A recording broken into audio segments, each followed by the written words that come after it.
Chapter 19. It was past 9 p.m. when Yi Chen returned home. He saw his daughter doing her homework on the table as soon as he opened the door. Meanwhile, Yi Hai and Wu Lan were watching TV. "Daddy!" The little girl put down her homework immediately and pounced at Yi Chen while blushing. She opened her arms and said in her baby voice, "Daddy, give me a hug. I want a hug." "Sure." Yi Chen squatted down and caught the little girl. He then picked her up and rubbed her little face. His face was extremely gentle. "My dear daughter, did you miss me?" "No, I didn't." The little girl stretched her arm out and giggled while touching his stubble. Wu Lan said while smiling, "Usually, this little girl would be asleep at this time. However, she insisted on waiting for you today. She wouldn't go to sleep no matter how I coaxed her." "Grandma, you're so naughty. I'm not talking to Grandma anymore." Meng Meng covered her eyes with her hands and peeked at Yi Chen through the gap. "Daddy, where did you go? Why are you only back now?"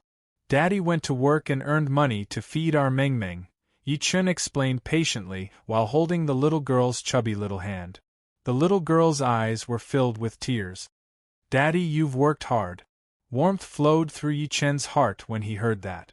He said while smiling, "Since you know that I've worked hard, why don't you kiss me?" "Daddy, you're so naughty. Grandpa and Grandma are watching." The little girl was shy and her voice was as soft as a mosquito. Yi Hai coughed and turned around with Wu Lan at the same time. They stared at the TV in all seriousness. Yi Chen did not know whether to laugh or cry. Subsequently, he was going to put her down. Never had he thought that the little girl would move her little mouth to him all of a sudden and kiss his cheek. Subsequently, she covered her eyes with her hands like a quail. "Now, it's Daddy's turn to kiss you, right?" Yi Chen touched the spot that the little girl had kissed, feeling relieved and happy. Now, he finally understood why most families would rather have a daughter than a son. A daughter was really a father's sweet little jacket. She knew how to act coquettishly and comfort her father. If it were a son, he would be so mischievous that one would want to pin him to the ground, take off his pants, and beat him up. "You wish." The little fellow rolled her eyes at him, then struggled out of his arms and threw herself heavily into Wu Lan's arms, acting very tsundere. Yi Chen smiled warmly and walked into the bathroom to wash up. When he came out, he realized that Meng Meng had fallen asleep in his mother's embrace. Yi Chen took a good look at her for a while and grew fonder of her. This girl was becoming more and more like her mother. He chatted with his parents for a while about the interview and then returned to his room. The next day was Saturday. Initially, Yi Chen wanted to bring the little girl out to play. However, he received a call from Gu Xiaoquan. Yi Chen glanced at the little girl who was watching television and walked out of the house quietly to pick up the call. "What's up?" "Sir, we've almost gathered all the medicinal ingredients you've asked for." Gu Xiaoquan respectfully went straight to the point and said, "But we're still missing one main ingredient." Yi Chen asked immediately, "What medicine?" "Heavenly Spirit Flower." On the list of medicinal ingredients that Yi Chen gave Gu Xiaoquan back then, apart from the medicine to treat his wife, there were also medicinal ingredients to refine the Qi blood pill, the blood marrow pill, and the rebirth pill for Meng Meng. The Heavenly Spirit Flower was the key ingredient to refine the blood marrow pill, and there was no substitute. Yi Chen was rather disappointed. Just when he was going to tell him to forget about it, he suddenly heard Gu Xiaoquan say carefully, "We've searched the entire Tianan province and finally found this in a Chinese medicine store. But they're not selling it." "Why not?" Yi Chen said with mixed feelings. "I heard that the daughter of the owner of this Chinese medicine store has a strange disease. They've looked for famous doctors everywhere, but it's useless. Therefore, he's offering the Heavenly Spirit Flower as a reward for famous doctors to treat his daughter's illness. He even announced that he'll give the Heavenly Spirit Flower to whoever treats his daughter's illness." Gu Xiaoquan hesitated as he spoke to this point. "Sir, what do you think? I can treat her." Yi Chen smiled calmly. He didn't know any medical skills, but he was a cultivator. For cultivators, mortal's birth, old age, sickness, and death could all be solved through spiritual energy or elixirs. Sure, I'll get Brother Hu to pick you up right away. Gu Shaoquan was surprised and overjoyed. He then hung up the phone, not suspecting that Yi Chen was lying at all. Soon, Yi Chen received a call from Hu. To avoid unnecessary trouble, Yi Chen got him to stop at the entrance of the district. He left after saying goodbye to his parents and Meng Meng. This time, Hu did not drive the Bentley that he had last time. Instead, he drove a black BMW. Although that was the case, it still caused a commotion at the entrance of the district that was not rich. Especially the military license plate on the BMW, it shocked some of the people. There were even a few familiar faces among the crowd. They were Lu Feng, Yi Wen, Zhao Qian, Zhou Kai, Zhang Lia, who got out of the car as soon as he saw Yi Chen. He said respectfully, "Sir." He was filled with endless fear and respect for the young man before him. After all, Yi Chen had only used a surge of true energy to knock his gun off his hand the other day. "Let's go." Yi Chen nodded and got into his BMW directly. As the car drove away, Zhou Kai, who was in the crowd, rubbed his eyes and said, "Did you guys notice that the person who got into the car looked a little like Yi Chen? I wouldn't have noticed it if you didn't mention it. Now that you mention it, I think he looks a little like him," Zhang Li exclaimed. Shock and doubt filled her face. Lu Feng scoffed immediately. How could it be him? The military license plate aside, the BMW alone costs 700,000 to 800,000 yuan. Do you think that Yi is qualified to sit in it? That's right. It might just be his back. Zhao Qian had disdain written all over her face. She turned her head to look at Yi Wen next to her and said, "Wen, Yi Chen is your cousin. You're the most familiar with him. Tell me, is that him?" Yi Wen watched the BMW drive away quietly. She thought to herself for a few seconds while frowning. Subsequently, she shook her head and said, "I don't think so." Although she did not have much contact with Yi Chen's family, she learned a little about them from her mother. For example, one of Yi Chen's parents was a janitor while the other was a cleaner. There was also a child with leukemia in the family.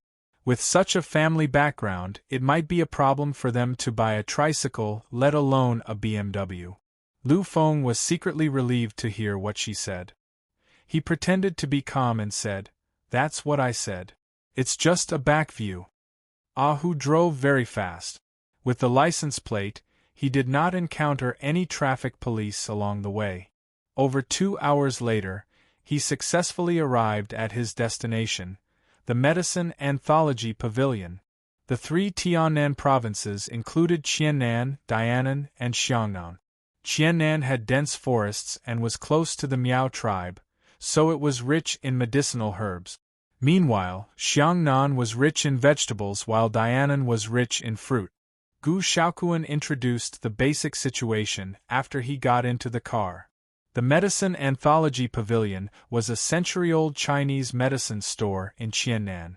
It was famous and had a powerful background there. Meanwhile, the owner of the Medicine Anthology Pavilion, Sun Zhaonian, was known as the Qiannan Medicine King. Hu parked his car near the Medicine Anthology Pavilion directly. Before he got out of the car, he saw all sorts of people crowding outside. They were discussing the Medicine Anthology Pavilion. Yi Chen walked straight to the middle of the crowd after getting out of the car. He noticed 2 hunks guarding the entrance of the Medicine Anthology Pavilion. They were scanning the crowd in an unfriendly manner. Meanwhile, there was a reward notice pasted on the brick wall. It was similar to what Gu Shaoquan said. The general idea was that the daughter of the Medicine Anthology Pavilion's owner was seriously ill, and they were looking for a famous doctor. The heavenly spirit flower and 10 million yuan in cash would be given as a reward. The most interesting thing was that, if the man was single, he could even marry the owner's daughter. A doctor wearing glasses next to Yi Chen seemed to be tempted. A bespectacled doctor next to Yi Chen seemed to be tempted. Just when he was about to step forward to take the results, he was stopped by a middle-aged man. The middle-aged man reminded him out of kindness, "Do you want to die? It's not that easy to take the reward notice." "What do you mean?" The man was confused. "Anyone who takes the reward notice will be killed if they can't treat Ms. Sun's illness." The man's face turned pale. He retreated a few steps back immediately and said while gulping, Is it that serious?" "It's not?" "Haha, you didn't see it. There were a few people who went in earlier.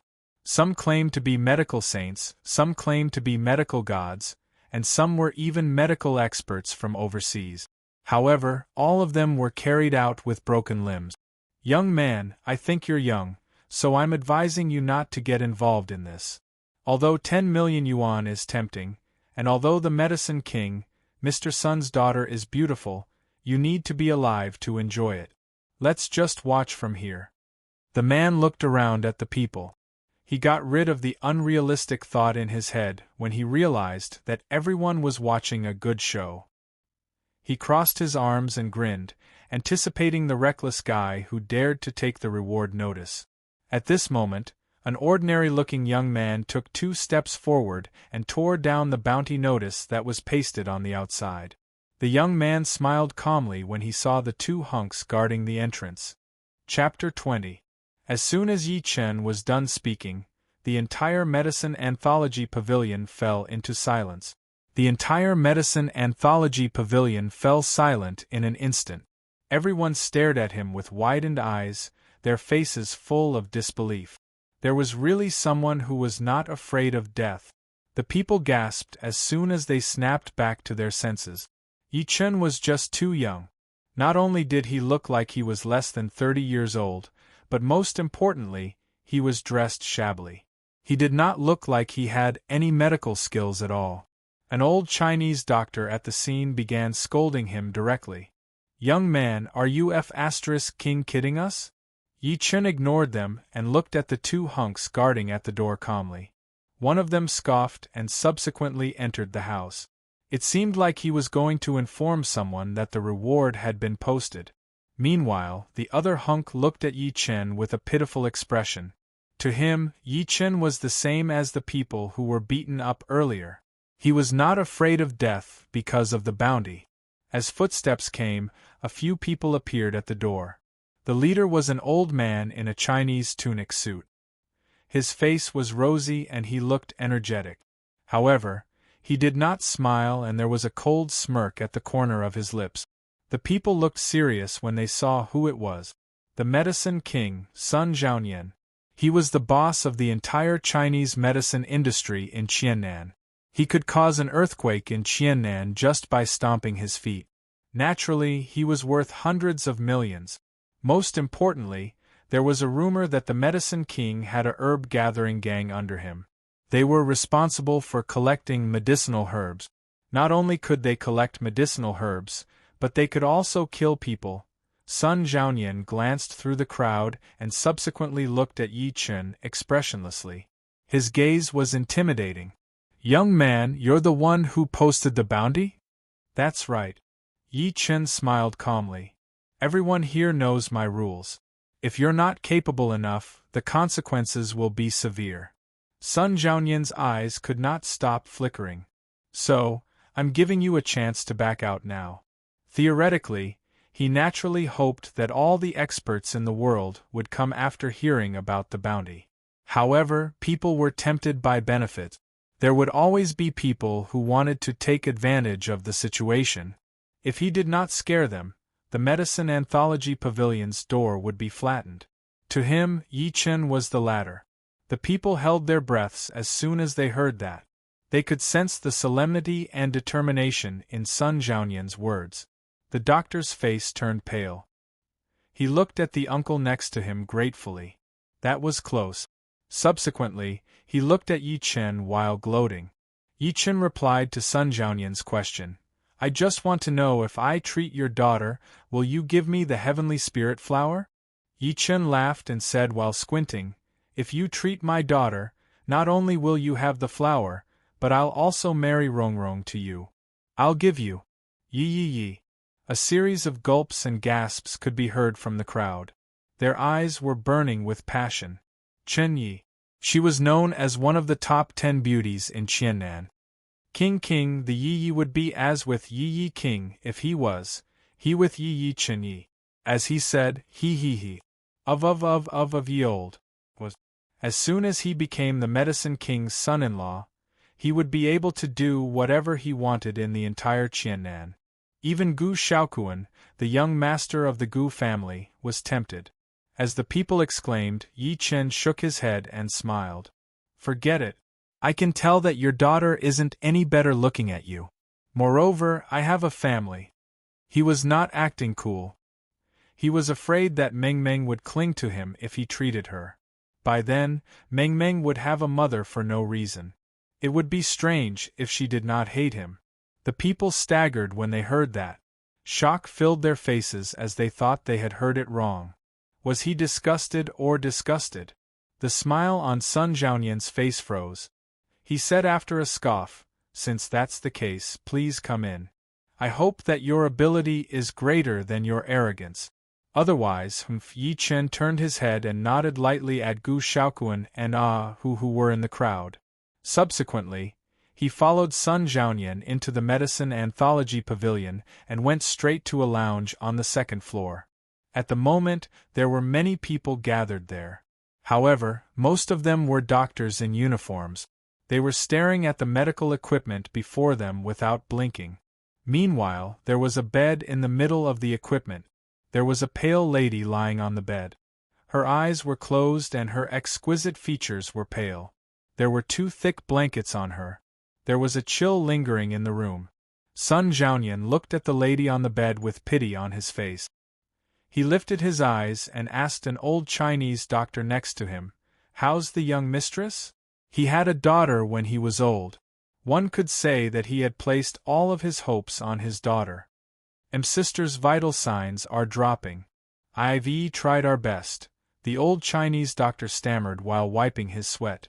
Sun Zhaonian's expression turned slightly grim. He glanced at Yi Chen. "Please." Yi Chen nodded and took 2 steps forward to the bed.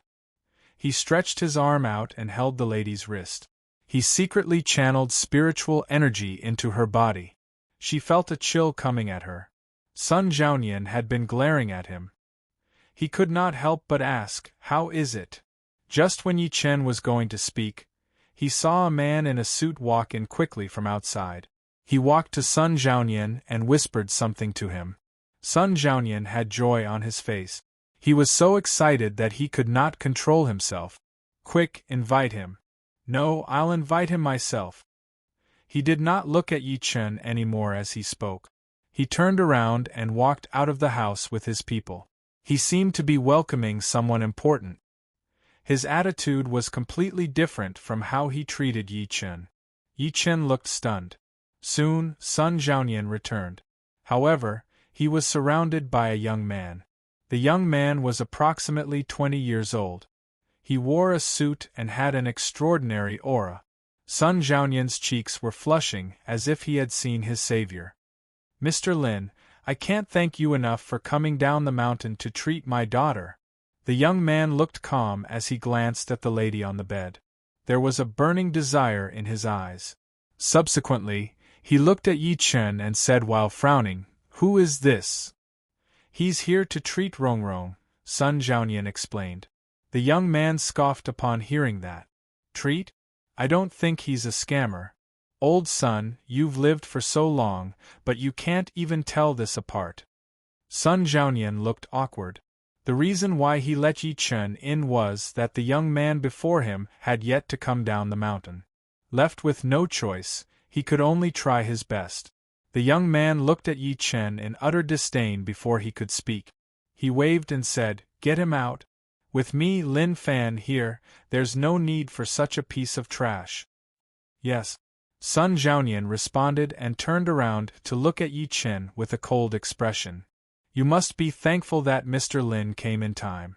Otherwise, you'd end up like the rest. Get lost now." Yi Chen sat on a chair and lit a cigarette. He crossed his legs and looked at Sun Zhaonian. Chapter 21. Would I beg you on my knees? Sun Zhaonian was stunned at first, but he could not help but scoff. He pointed at Yi Chen and waved. Get him out of here! He was the medicine king. Why would he kneel to a brat? What a joke! He would be a laughingstock if word got out. Wait! Lin Fan, who was standing aside, stopped the people who were rushing over all of a sudden. He looked at Yi Chen in mockery and said, I grew up on the mountain.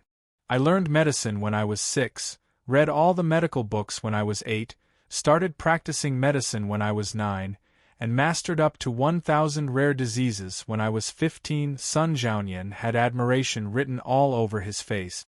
The few old Chinese doctors present were shocked. If what Lin Fan said was true, he was undoubtedly a medical genius. Yi Chen looked calm. Oh, so you're an expert who left the mountain? I, Lin Fan, believe that nobody dares to say that they're the best in the world. You're just a piece of trash. What makes you think you can compete with me? Lin Fan was domineering as if he was going to crush everything. Yi Chen grinned and waved. No, no, no. You've misunderstood. In reality, I've never wanted to compete with you because I don't care about you at all. His voice fell. The smile on Lin Fan's face froze and his face turned pale. He had never thought that his attempt to show off would be met with such a devastating remark. Sun Zhaoyan's heart sank when he noticed Lin Fan's expression. He said with killing intent on his face, break this brat's limbs and toss him out. It took him a lot of effort to get Lin Fan here. If Yi Chen made him leave, his daughter would be hopeless. Ha! Lin Fan smirked all of a sudden and challenged, Brat, do you dare to make a bet with me? What's the bet? Yi Chen looked at him with interest. If I treat Ms. Sun's illness, you'll kneel and kowtow 3 times. Then, you'll leave after breaking one of your arms. What if you can't treat her? Yi Chen raised his brows and said wryly. I'll never lose. If you can't treat her, this belongs to me. Yi Chen interrupted him and could not help but look at the jade pendant on his waist. Lin Fan's expression changed a few times. Sure. Mr. Lin, this. Sun Zhaoyan glared fiercely at Yi Chen, hesitating to speak. Lin Fan waved his hand and said, Old Sun, you don't have to say any more. What you need to do is help me keep an eye on this kid and don't let him escape. Don't worry, Mr. Lin. Sun Zhaoyan nodded and subsequently ordered his men to guard the entrance. He was afraid that Yi Chen would run away. Next, please open your dog eyes and take a good look. Lin Fan scoffed at Yi Chen and walked to the bed. He got his men to remove all the medical equipment and placed Sun Sairong's wrist over to check her pulse. He turned around and confidently said to Sun Zhaoyan, Miss Sun is suffering from a cold-en illness. It's curable. Sun Zhaoyan was overjoyed. Immediately after, Lin Fan took out a cloth bag from his body, revealing rows of silver needles of various sizes that gleamed with a cold light. That alone made the rest of the people in the room think otherwise. An old Chinese doctor said in a trembling voice, Is he going to use silver needles to pierce her acupuncture points? Lin Fan pierced Sun Sairong's Tiantu, Guanyuan, vulture tail, and Tanzhong acupuncture points with the silver needles in his hand. Sometimes it was deep and sometimes it was shallow, sometimes it was poking and sometimes it was lifting. The series of movements made the people's jaws drop. That's the burning volcano. The old Chinese doctor from before had his eyes glued to Lin Fan's movements. Shock filled his face. That young man is using the burning volcano technique. Oh my God! Old Wang, what's the burning volcano? Sun Zhaoyan asked with mixed feelings. Everyone could not help but look at Old Wang. Old Wang gulped and said rather excitedly, The burning volcano is one of the 2 ultimate skills of the immortal Tai needle. It's also the treasure that every Chinese doctor in China pursues. It's said that it can restore the patient's vitality and make them immune to all diseases. Can even bring the dead back to life. The immortal Tai needle? Isn't it lost? How did you recognize it? Another doctor exclaimed in disbelief. Elder Wang shook his head and said with certainty, I can't be wrong. I've seen records about it in the inner canon of the Yellow Emperor. The Tai immortal needle is divided into burning volcano and penetrating heavenly chill. It can be shallow and deep at first, or deep and shallow at first. It can be light or heavy stimulation, or it can be the 9-6 supplement and discharge, or it can be lifting or pressing. In short, it's a test of one's ability. The room fell into silence as soon as he was done speaking. Everyone stared at Lin Fan in disbelief with their eyes wide open. Never had they thought that this young man would know the immortal Tai needle that had been lost for a long time. Sun Jiaoyan could not hide his excitement. Since Mr. Lin knew the immortal Tai needle, did that not mean that his daughter could be saved? At his age, he could not help but look at Yi Chen, who was next to him, and secretly scoff. "Let's see what you're going to say later." Yi Chen sat on the chair calmly as he watched that. He had a playful expression on his face. Soon, old Wang's choking voice came. "The penetrating heavenly chill. It's the penetrating heavenly chill. I can't believe that I'll be able to see the two ultimate skills of the immortal Tai needle at the same time in my lifetime." Someone asked, "How did you tell, old Wang?" "Look closely." Old Wang took a deep breath in and said, "The silver needles are approximately an inch long when they pierce the skin. The inch is divided into 3 parts: heaven, earth, and human. The young man has to lift the needles 9 times when they pierce the heaven part. It's called nourishment in the book. He has to lift the needles 9 times when they pierce the earth and human parts respectively. It's called discharge. In other words, he has to lift the needles 27 times consecutively within an inch." The people could not help but inhale sharply. Was that something that a human could do? As they spoke, Lin Fan, who was on the other side, was sweating. Clearly, the series of actions had taken a toll on him.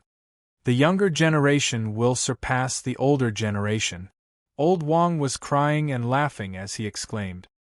He turned his head and said to Sun Jiaoyan, "Director Sun, with this man here, Ms. Sun will be fine." Sun Jiaoyan looked at Sun Serong by instinct. Although his daughter had not woken up, she looked much better. He could not help but heave a sigh of relief. At the same time, Lin Fan removed the needles immediately. After covering Sun Serong with a blanket, he got up and wiped his sweat. He said while looking exhausted, "Old Sun, fortunately, I didn't let you down. Ms. Sun's illness has been cured." "Thank you, Mr. Lin." Sun Jiaoyan bowed. Old Wang went up to him immediately. His lips were trembling. "Little brother, oh no, Master Lin, may I ask if what you performed earlier was the immortal Tai needle?" "That's right, it was the immortal Tai needle." Although he was exhausted, Lin Fan was proud. Subsequently, he looked at Yi Chen coldly and said, "I've cured your illness. Now kneel down and kowtow 3 times. Then break one of your arms." Yi Chen remained seated without moving. "Someone get this brat to kneel." Sun Jiaoyan's expression turned grim as he waved his hand. A few hunks rushed into the house from outside and walked toward Yi Chen. Yi Chen did not move. He looked at Lin Fan with a wry expression. "Have you really cured her?" "Of course," Lin Fan scoffed.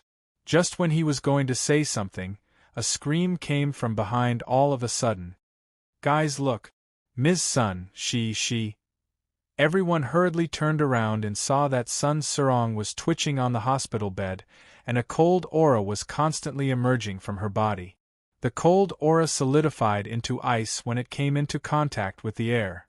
In the blink of an eye, Sun Serong's eyebrows and even her hair were all frozen.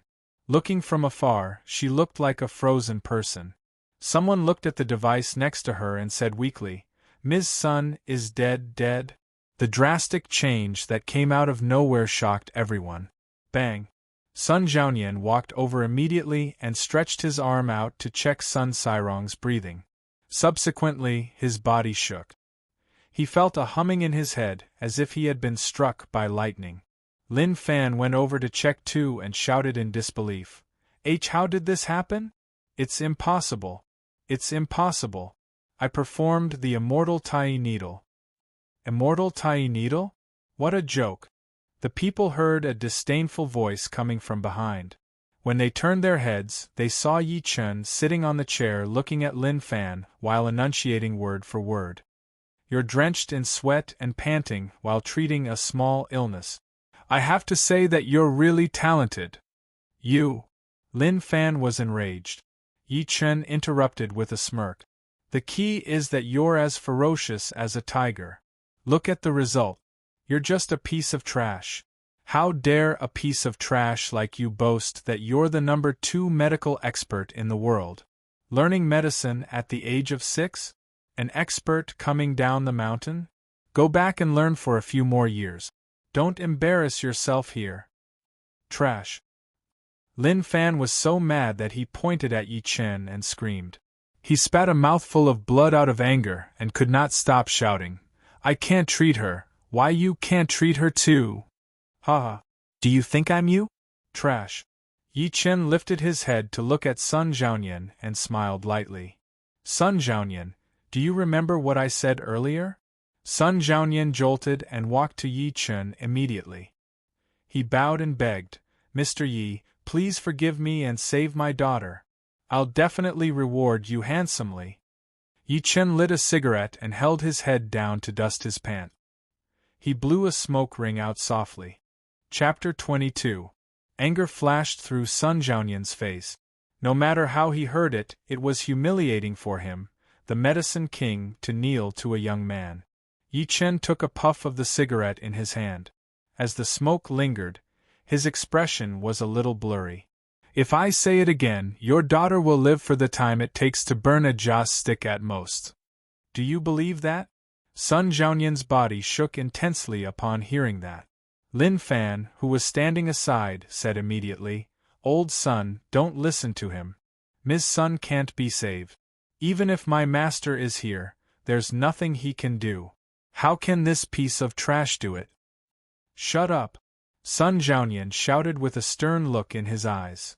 "It's all your fault. Rongrong's illness wasn't that serious initially, but it completely broke out after you attacked her. I treated you as an expert. It seems like you're just like what Mr. Yi said. You're a piece of trash, a complete piece of trash. You don't have any real ability, but you like to act cool instead." Lin Fan spat blood out again. He was so embarrassed that he wanted to die. Who was he? He was a medical genius, the favorite junior brother of his master and senior brother. He had been cultivating in the mountains for 20 years. He was the master Lin that the officials and nobles fought to get on his good side as soon as he left the mountains. He even knew the long-lost immortal Tai Needle, however. He was being called a piece of trash by 2 people within a day. Plop! Sun Zhaoyan knelt hard before Yi Chen. He looked like he was begging and remorseful. "Mr. Yi, Sun Zhaoyan, was wrong. I hope that you can save my daughter since she's innocent. If people were to see that, they would definitely be so shocked that they would be speechless." The owner of the Medicine Anthology Pavilion, the Medicine King who was famous in Qiannan, Sun Zhaoyan, was kneeling on the ground like a child who had made a mistake. Moreover, he was kneeling before a young man. Yi Chen flicked the ashes off his cigarette and asked expressionlessly, "Let me ask you. Did Ms. Sun swallow anything by mistake when she was young? For example, medicinal herbs or pearls?" How did you know?" Sun Zhaoyan was taken aback at first, then he was shocked. When Rongrong was 8 years old, she accidentally fell into an ancient well while playing. After she was rescued, the girl kept saying that she swallowed a bead, but when I took her to the hospital for a checkup, I found nothing in her body. I always thought that she fell into the water that caused her illness. He inhaled sharply as he spoke to this point. "Mr. Yi, could it be?" If he still had any doubts about Yi Chen earlier, he was completely convinced now. After all, he had never told anyone about his daughter swallowing something by mistake. Sun was Yi. If his guess was correct, the well that Sun Serong had fallen into was a 1,000-year-old well. Over the years, an ice essence had formed at the bottom of the well, and Sun Serong had accidentally swallowed it when she fell into the water. The ice marrow melted as soon as it entered one's mouth. It would turn into a chill and integrate into one's flesh and blood. Therefore, no equipment could detect it. The chill would torture the person. Sun Serong must have survived until now because Sun Zhaonian had been feeding her yang medicine all these years. That was how she managed to suppress the chill in her body. However, Lin Fan insisted on using the immortal Tai needle to save her. It was no different from a handsome young man stripping naked and flirting with a 60-year-old widow who had been suffering from a long drought. One could imagine the outcome. Please save her, Mr. Yi. Sun Zhaonian knelt onto the ground. Get up, Yi Chen said coldly. Subsequently, he got up and walked to the bed. I'd like to see how you're going to revive a dead person. Lin Fan looked resentful. Until now, he did not believe that Yi Chen had the ability to do that. Yi Chen ignored him and walked straight to the bed. At that moment, Sun Sirong's entire body was frozen.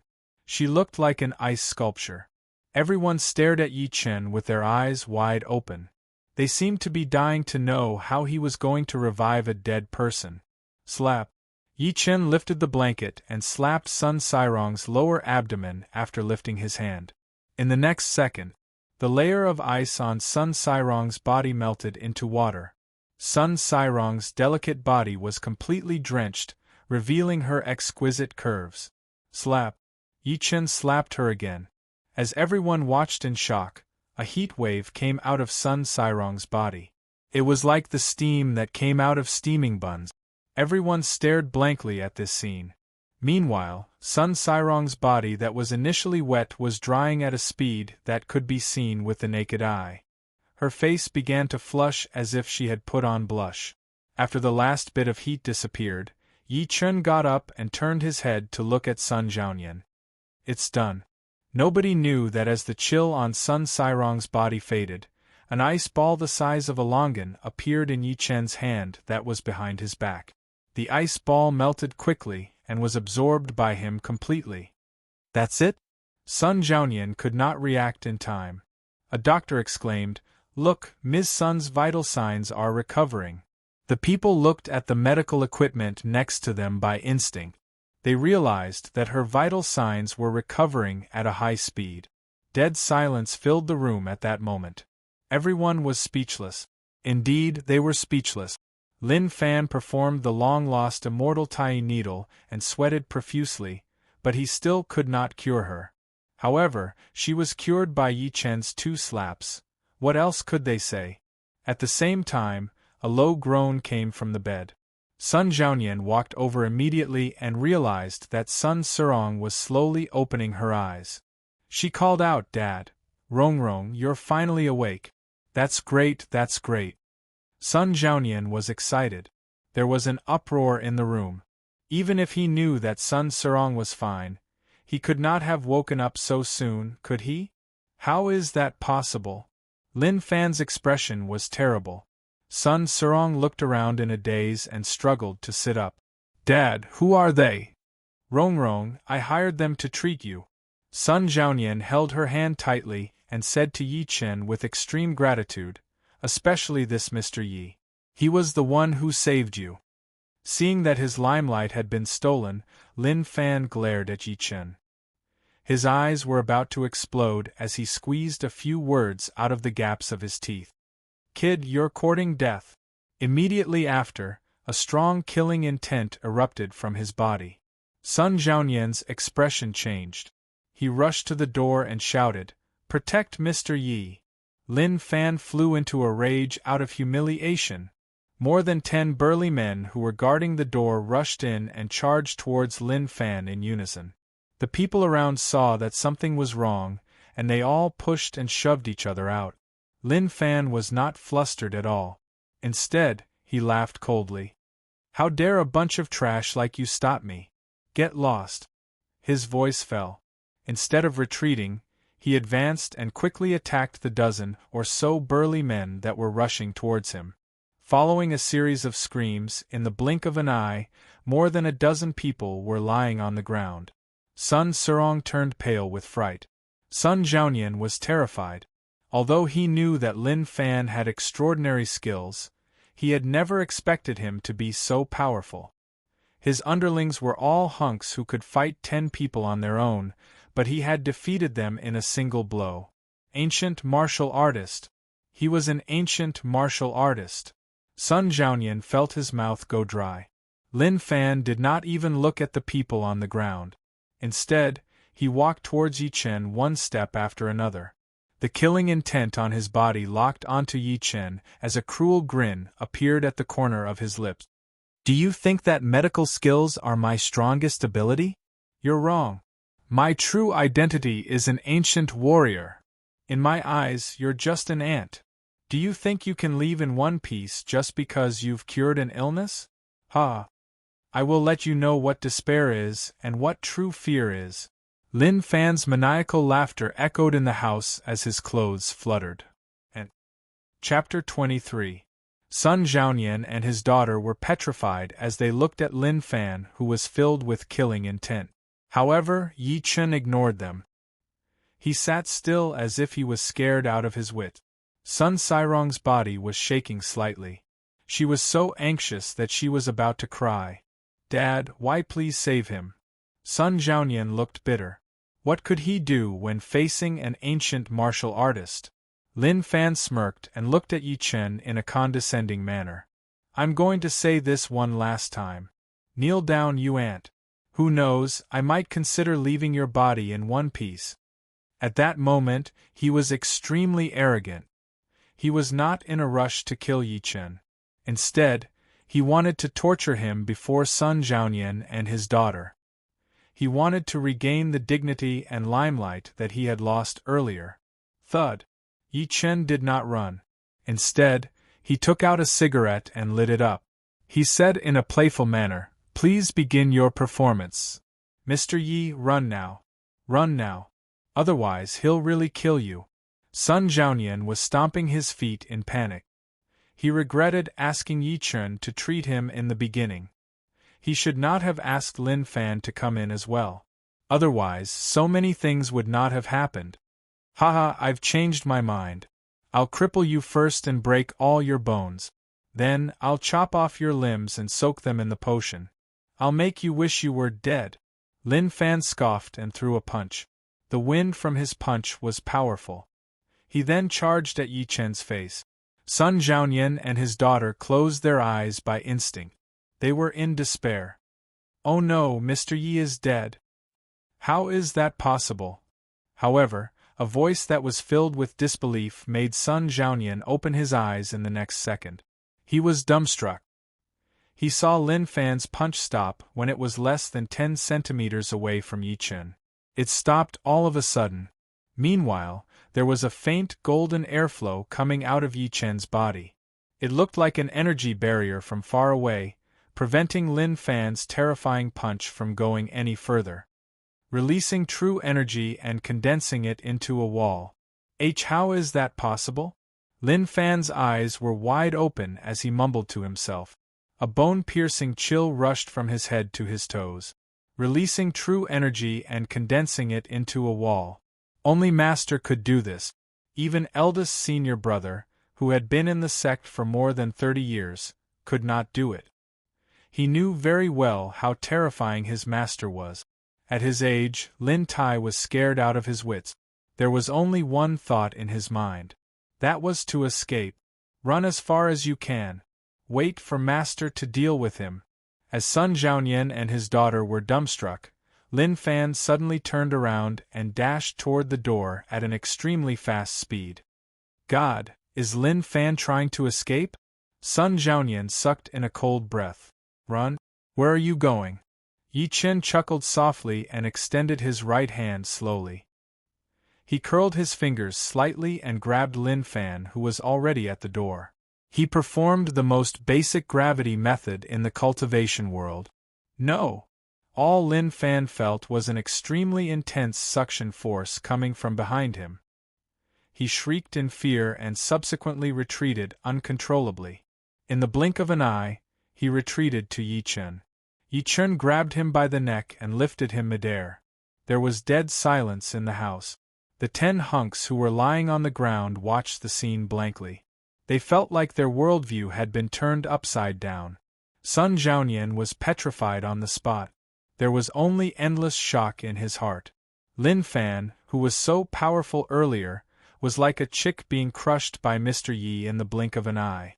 Sun Serong covered her red lips with her hand and stared blankly at Yi Chen with her beautiful eyes. The rising and falling of her breasts showed how upset she was. The arrogant aura that Yi Chen exuded at that moment shocked her deeply. Even though she was the Medicine King's daughter who had lived a luxurious life, she had never felt something like that before.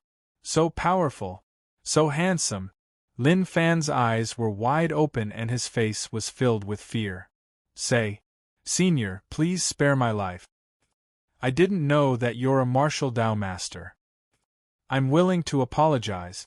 Please spare my lowly life. Yi Chen squinted. It's too late. No. My master is Yuan Bupo. Why you'll kill me. He won't let you go. Lin Fan shrieked in indignation.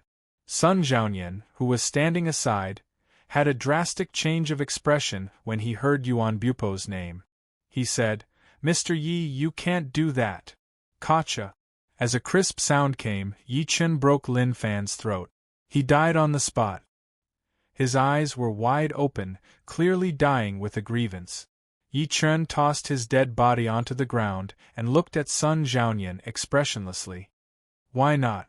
Sun Zhaonian looked at Lin Fan's dead body and asked in despair, Mr. Yi, do you know who Yuan Bupo is?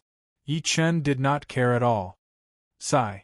Sun Zhaonian stomped his feet and said, Yuan Bupo is a rare martial arts genius. He's known as the Tianan number 1. Now that you've killed his disciple, he definitely won't let this go. Are you saying that he's allowed to kill me but I'm not allowed to fight back? Yi Chen looked at him coldly. Sun Zhaonian was speechless. So what if he's killed? Yi Chen said coldly, You can tell him my name if Yuan Bupo really comes to punish you. Yi Chen might have laughed it off if it was some random person who offended him. However, Lin Fan was different. He was an ancient martial artist who could defeat more than 10 strong hunks in an instant. If he really let him go, there would be endless trouble in the future. Sun Zhaonian could only sigh. I've cured him. Now it's time for you to fulfill your promise. Yi Chen flicked the corner of his shirt and said, Give me the heavenly spirit flower. Yes, yes, yes. Sun Zhaonian could not stop nodding. Subsequently, he walked out of the house with the person on the ground. Clearly, they were going to get the heavenly spirit flower. Meanwhile, Yi Chen and Sun Serong were the only ones left in the house. Sun Serong was still immersed in the scene earlier. She only snapped back to her senses a while later. She walked to Yi Chen slowly and said while smiling, Serong thanks Mr. Yi for saving my life. She felt a little numb as she looked at Yi Chen's ugly face quietly. It's all right. We're just taking what we need. Yi Chen smiled calmly. He had no intention of talking to her. The smile on Sun Serong's face dimmed. She could not help but feel a little disappointed. Soon, Sun Zhaonian returned with a medicine jar. He passed it to Yi Chen respectfully. Mr. Yi, this is the heavenly spirit flower. There's 20 million yuan in this card. The password is the last 6 digits of the card number. There was a translucent liquid in the medicine jar. There was a green plant with 7 leaves that looked beautiful. There was also a black bank card with it. Yi Chen was a little excited after taking it. He had finally gathered all the herbs to refine the blood marrow pill and qi blood pill for Meng Meng. He did not come for nothing. Yi Chen only asked a while later, Old son, do you have a quiet room here? Yes, I'll get it ready for you now. Sun Zhaonian responded and ordered people to get it ready. He thought Yi Chen wanted to rest since he had exhausted a lot of energy from the treatment earlier. Oh yeah, I have 2 friends outside. Please get them to come in and wait for me. After entering the quiet room that Sun Zhaonian had prepared for him, Yi Chen lifted his hand to set up a restriction. He then took out the herbs that Gu Shaokuan had given him earlier and placed them together with the heavenly spirit flower. If it were someone else, they might not be able to refine pills without a cauldron and earthly fire. Fortunately, I once obtained a method of alchemy in the void. This method can turn one's own aura into an alchemy furnace without the need of an alchemy furnace, and even produce the samadhi true fire.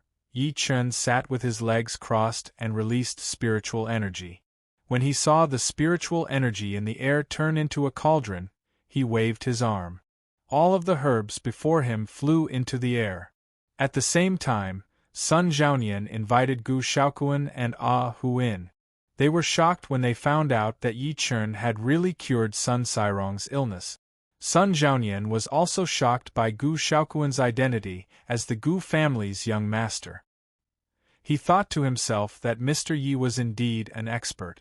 Putting aside the fact that he was proficient in medicine and martial Dao, he was even acquainted with a wealthy family like the Gu family. Meanwhile, Sun Sirong stood outside the quiet room where Yi Chen was refining pills. She stared blankly at the tightly shut door. She, Sun Sirong, was the Medicine King's daughter. She was also known as one of Qiannan's top 10 beauties. If an ordinary man were to see her, he would definitely be out of his mind. However, Yi Chen was different.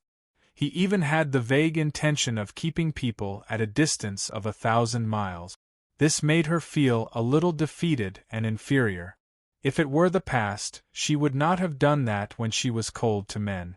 The image of Yi Chen killing Lin Fan had left an indelible mark in her heart. A silhouette walked to her and looked at the direction of the quiet room. He sighed.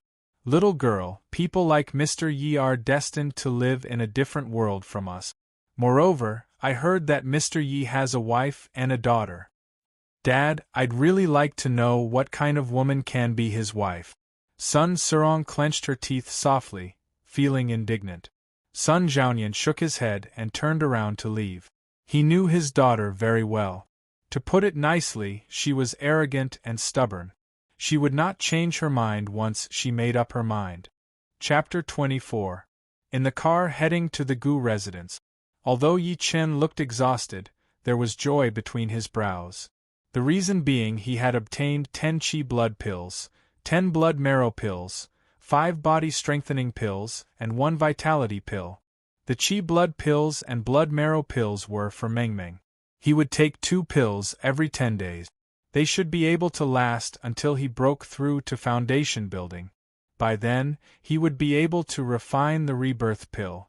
Meanwhile, the body strengthening pills were for Yi Chen's parents. The two of them had worked hard for half their lives, so they had many internal injuries such as cervical spondylosis and rheumatism.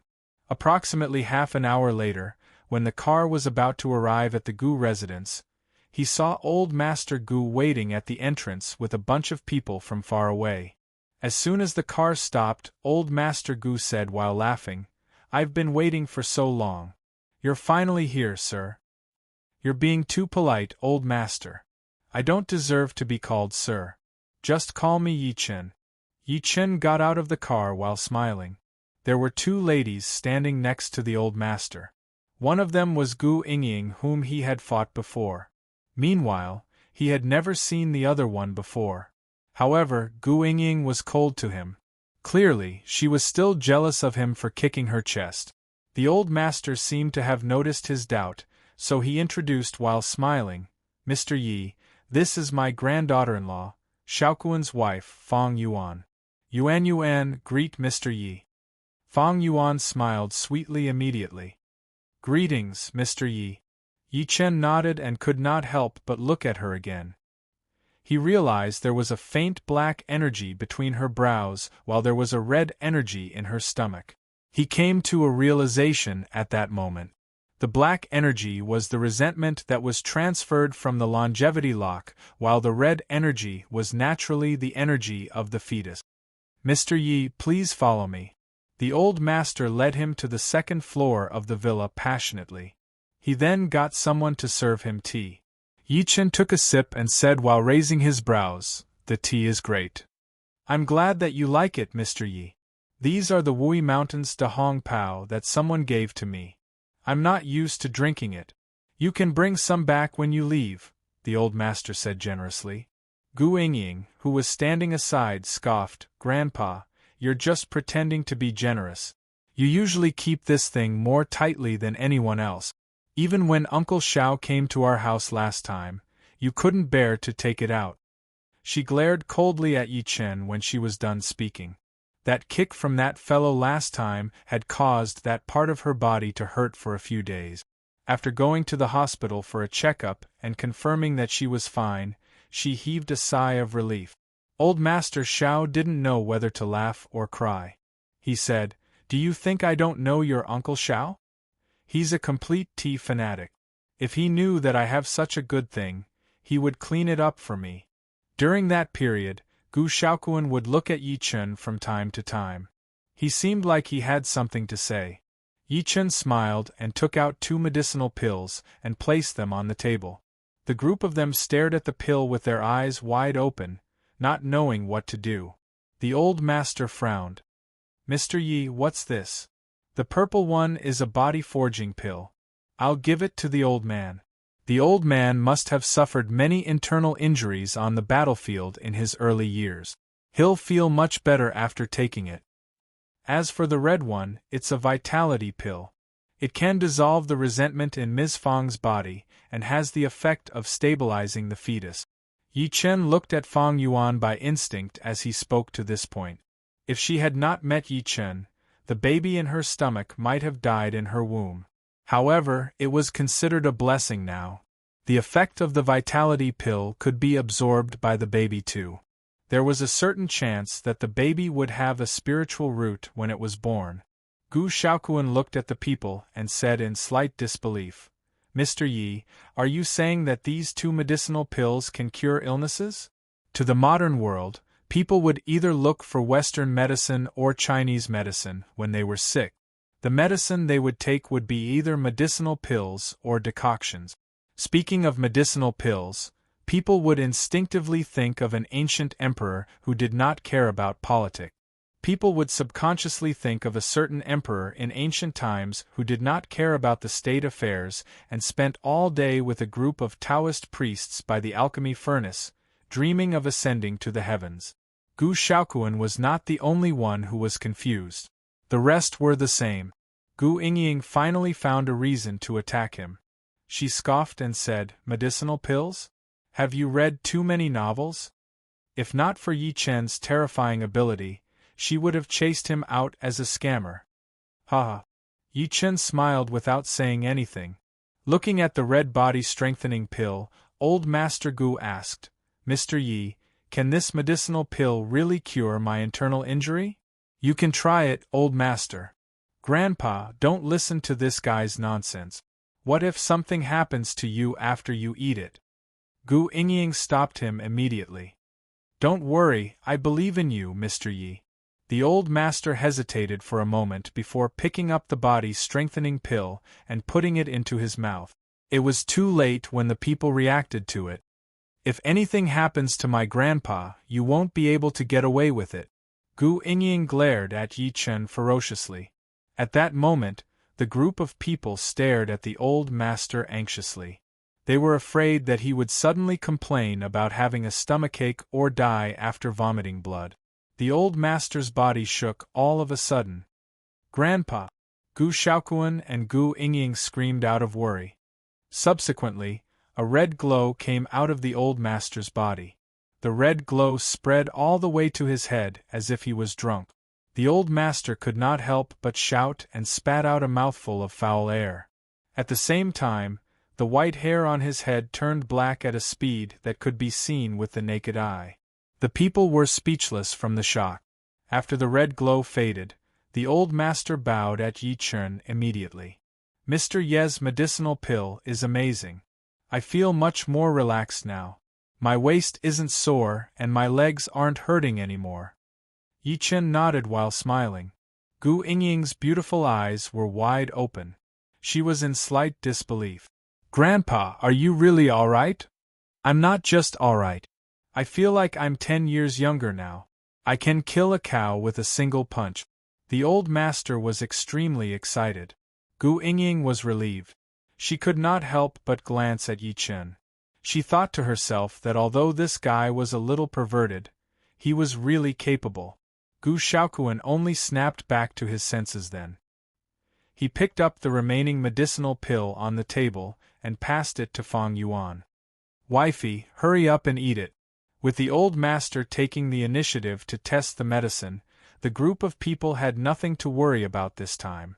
After Fang Yuan swallowed the vitality pill, a gush of black energy flowed out of the top of her head. Her face that was initially pale now looked much rosier. The people were shocked. The old master could not help but be overjoyed. "Mr. Yi, thank you for helping our Gu family. Our Gu family is extremely grateful. From now on, our Gu family will definitely do our best to help you with anything you need." Gu Shaoquan took out a Lamborghini car key and passed it to Yi Chen. He said, "That's right, Mr. Yi. I was disrespectful to you earlier, but you didn't hold it against me. I'm ashamed that I can't repay you. Take this. Also, I'll give you the company that my wife works for." Yi Chen was between laughter and tears. Just when he was going to reject it, the old master said firmly, "Please don't reject it, Mr. Yi." Yi Chen had no choice but to take the car key. Gu Shaoquan then said while smiling, "The transfer of the car will be done within 3 days. As for the company, Fang Yuan owns 60% of the shares. After transferring the shares to you, we'll hold a shareholders' meeting to appoint another director. Don't worry about that." Chapter 25.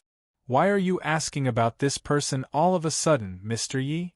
The smile on old Master Gu's face was gone. He looked rather fearful. Yi Chen smiled and said casually, "It's not that I'm asking about him all of a sudden, but I killed a useless disciple of his earlier." The room fell into silence as soon as he was done speaking. Gu Shaoquan, his wife, and Gu Yingying had a change of expression. None of them were ordinary people. Naturally, they knew how much killing intent and coldness were contained in Yi Chen's words, even though he sounded relaxed. Gu Yingying, in particular, could not help but take a good look at Yi Chen. She was secretly shocked. She could not believe that not only was this guy cold on the outside, but his heart was cold too. He said that he had killed someone in such a calm manner. It seemed like he had really shown mercy when he kicked her the other day. The old master inhaled sharply. Horror filled his face. "Mr. Yi, are you sure you really killed Yuan Bupo's disciple? He said that Yuan Bupo was his master before he died. It should be true. After all, a dying man's words are kind." Yi Chen nodded calmly. The old master suppressed the horror within him forcefully and turned his head to look at Gu Shaoquan and his wife.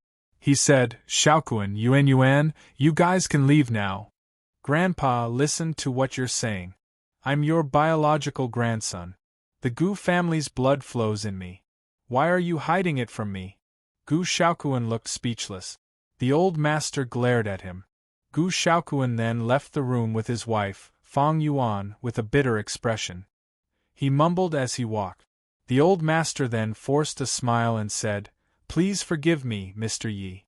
My useless grandson isn't a martial artist. Moreover, his father passed away early, so the less he knows, the better." In reality, there was something that he did not say. As long as he did not offend ancient martial artists, no matter how arrogant Gu Shaoquan was, he could wipe his ass for him. Yi Chen nodded to show that he understood. The old master glanced at him next to him and said with an extremely strange expression, "Aren't you from the ancient martial world, Mr. Yi? Why haven't you heard of Yuan Bupo? Ancient martial artist?" Yi Chen was slightly stunned. Subsequently, he said while smiling, "Old Master Gu, to be honest, I'm not an ancient martial artist. I'm an energy refinement cultivator. Qi practitioner? Forgive me for living for so long, but I've never heard of it." The old master was stunned for a moment, then looked at Ahu behind him with a blank expression. Ahu hurriedly shook his head. "I've never heard of it either. Forget it, since Mr. Yi has such skills, he's naturally not an ordinary person." The old master could only wave his hand and said, "Mr. Yi, martial arts has been the norm in China since ancient times. After thousands of years of inheritance, we've formed our own cultivation system and foundation.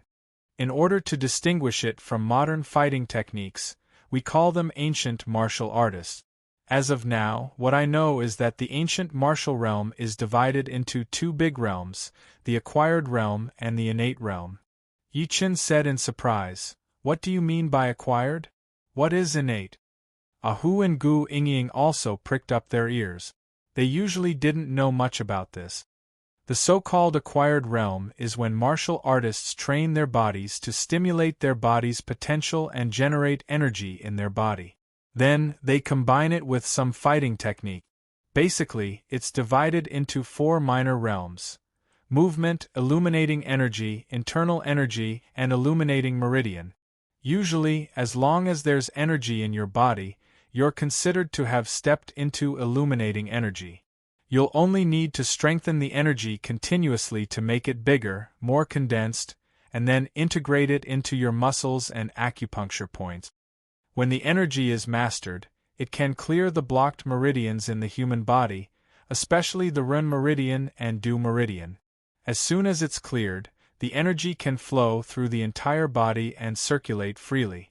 That's why those who have cleared the Ren meridian and Du meridian in martial arts novels are experts. The old master spoke with fervor and assurance. He roughly explained some knowledge about ancient martial arts to Yi Chen and the other two. Yi Chen asked while frowning, "What about the innate realm?" Acquired martial artists can turn the energy in their body into true energy. They'll be able to enter the innate realm after they release their true energy. However, it's 1 in a million. When they reach that stage, they'll be able to fight 100 people on their own. That's why they're called martial Tao masters. The old master exclaimed, "However, it's just too difficult to get to the innate realm. Countless acquired martial artists can't even get to the innate realm after giving their all. I've been cultivating for most of my life, but I'm only at illuminating energy now." Gu Yingying stuck her tongue out upon hearing that. She had been taught by the old master since she was young, but she was only at movement. She could only mimic and perform the moves that looked real. Yi Chen's eyes flickered a few times. He was beginning to understand now. Ancient martial artists focused on their bodies and energy. Moreover, energy could not be absorbed from the outside world. It had to be condensed on their own. Meanwhile, cultivators absorbed spiritual energy from heaven and earth and converted it into spiritual power. They focused on supernatural powers, magic treasures, formations, talismans, and other external items. He then went back to the topic. "Since the old master is so afraid of him, I suppose this Yuan Bupo must be on the legendary innate realm, which means he's a martial Tao master, right?" "That's right." The old master nodded with an extremely serious expression. "Not only is Yuan Bupo a martial Tao master, but he's also the number one in the 3 provinces of Tiannan. He's been famous for decades. He's one of the powerhouses among the martial Tao masters. One can say that he's the uncrowned king of the entire Tiannan. Even my Gu family has to look up to him." The old master took a deep breath in as he spoke to this point. Not only is he the number one in Tiannan, but he's also one of the 5 powerhouses: Eastern Superior, Western Overlord, Southern Killer, Northern Devil, and Unquestionable Sword. He's known as the Southern Killer. "Grandpa, does this Eastern Superior that you're talking about represent the 5 powerhouses?" Gu Yingying could not help but ask. Yi Chen was also extremely curious. The old master nodded. "That's right. They represent the 5 famous innate stage powerhouses. They're Eastern Superior Ning, Western Overlord Chao, Southern Killer Yuan, Northern Devil Jiang, and Unquestionable Sword. Of course, those are just nicknames. I've no idea what their real names are. Grandpa, who's more powerful among the 5? Gu Yingying's pretty face was flushing while excitement filled her beautiful eyes. The old master glanced at her helplessly. As the saying goes, there's no first in literature, and there's no second in martial arts. At that level, there's no difference between the strong and the weak when it comes to life and death. Moreover, I've never heard of any of them fighting before. Yi Chen secretly nodded. In this peaceful world, it would not be as chaotic as the cultivation world. Moreover, he believed that since such people existed, there must be rules that restrain them. Otherwise, it would have been a mess long ago.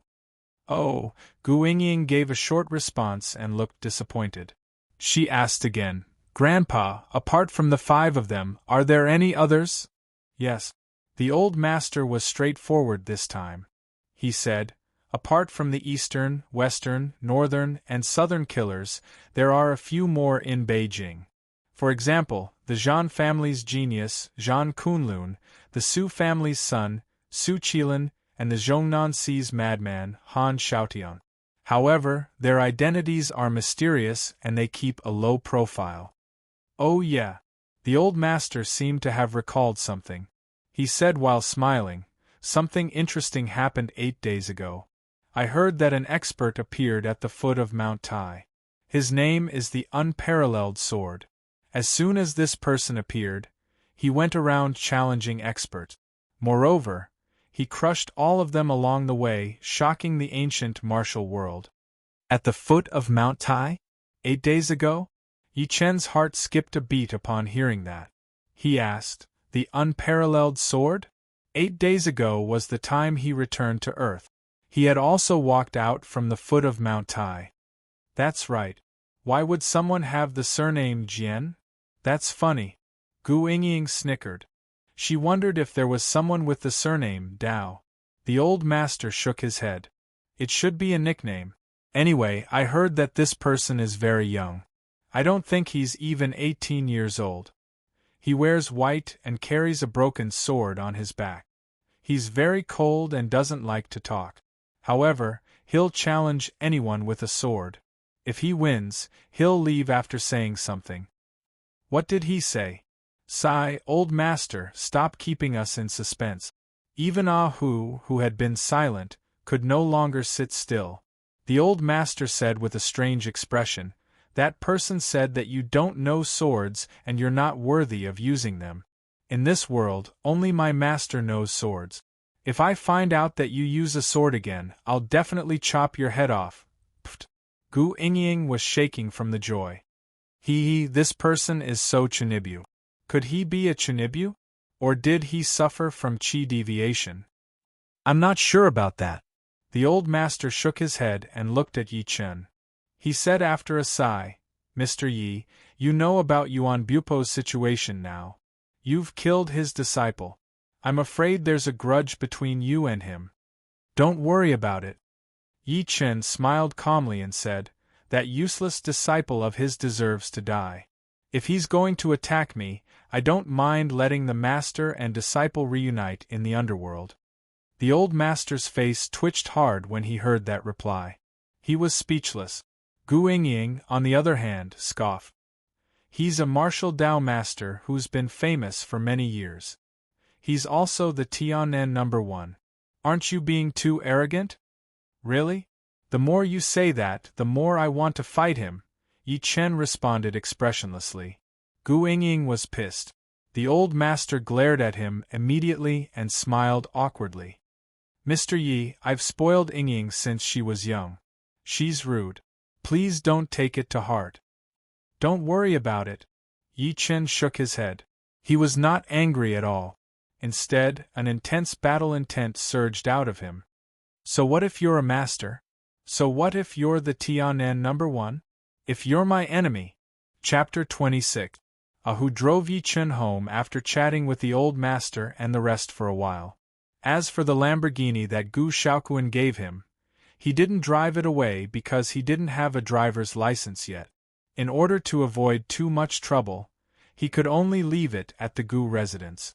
Old Master Gu stood before the window and watched the car drive away. He seemed to have thought of something and suddenly turned his head to ask Gu Yingying who was behind him. Oh yeah, what do Mr. Ye's parents do? One is a security guard and the other seems to be a cleaner. Gu Yingying said after thinking about it. She had secretly found out about Yi Chen's family before this.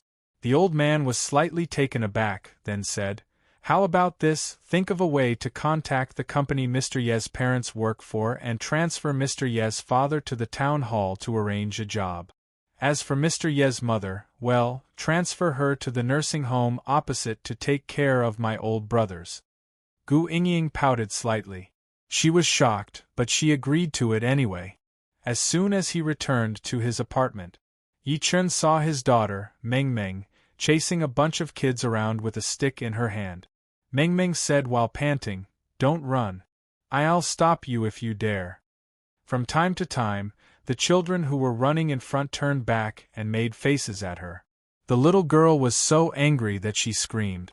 She quickly caught up with the little fat boy who was running at the back and hit him with the stick. Little Fatty immediately burst into tears. Meng Meng. Yi Chen walked over immediately and carried the little girl in his arms.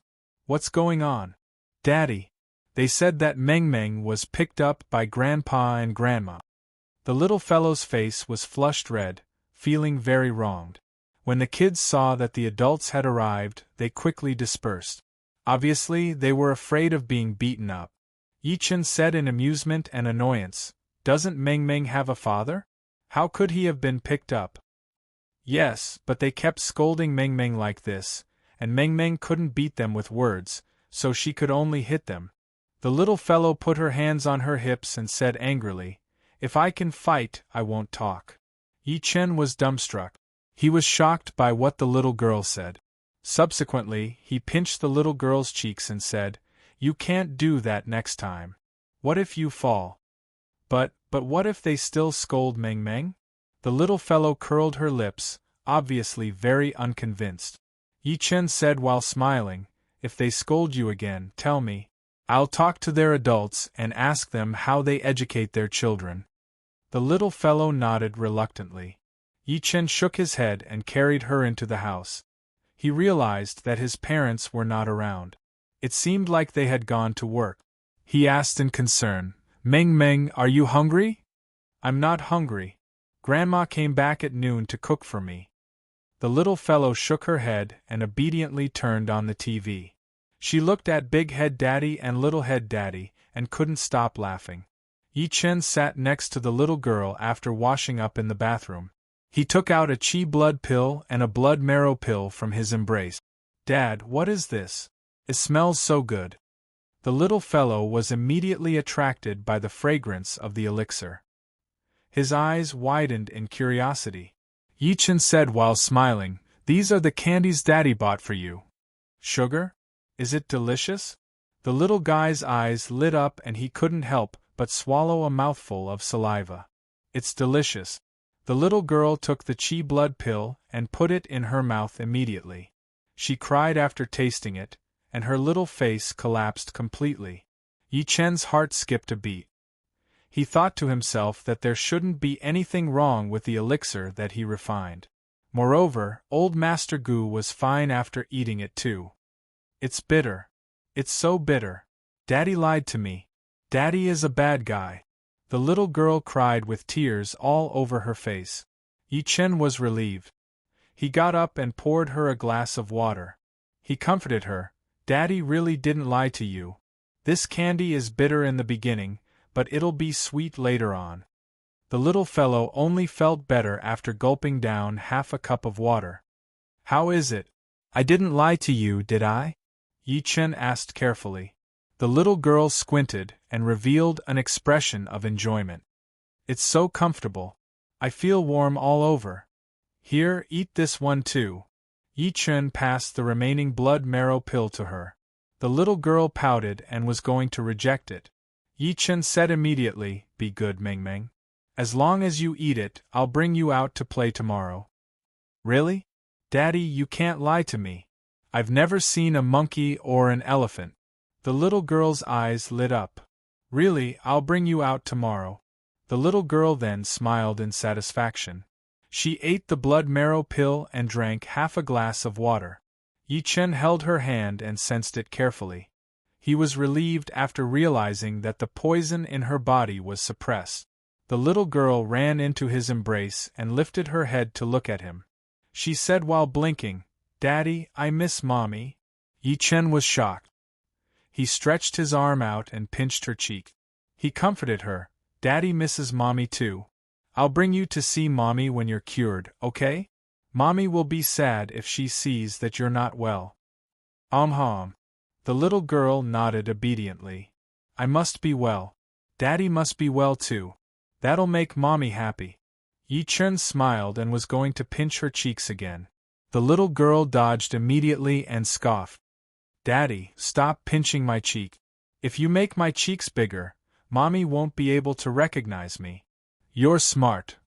Yi Chen could not help but pat her head. He felt warmth flowing in his heart. This was the life that he wanted. Without his parents, wife, and daughter, what was the point even if he lived for 1,000 years and was indestructible? Over 10 minutes later, his daughter fell asleep quietly in his embrace. Yi Chen got up and carried her back to the room. He only came out after covering her with the blanket. When it was around 6 in the evening, Yi Hai and Wu Lan returned. When it was time to eat, Yi Chen fed his parents the body-strengthening pills that he had prepared earlier. The two old men were shocked to find out that their bodies had improved a lot. Their white hair turned black, and they looked 20 years younger. Yi Chen explained to the two old men that it was a new medicine that he had brought back throughout the years. Fortunately, the two old men did not ask too much. After his parents fell asleep, Yi Chen returned to his room and began cultivating. He knew that there were many things that he had to face. Going to Beijing 3 months later aside, there was someone above his head at the moment, the Tiannan No. 1 Yuan Bupo. Over an hour later, Yi Chen slowly recovered from his cultivation. He looked rather disappointed. "What a pity!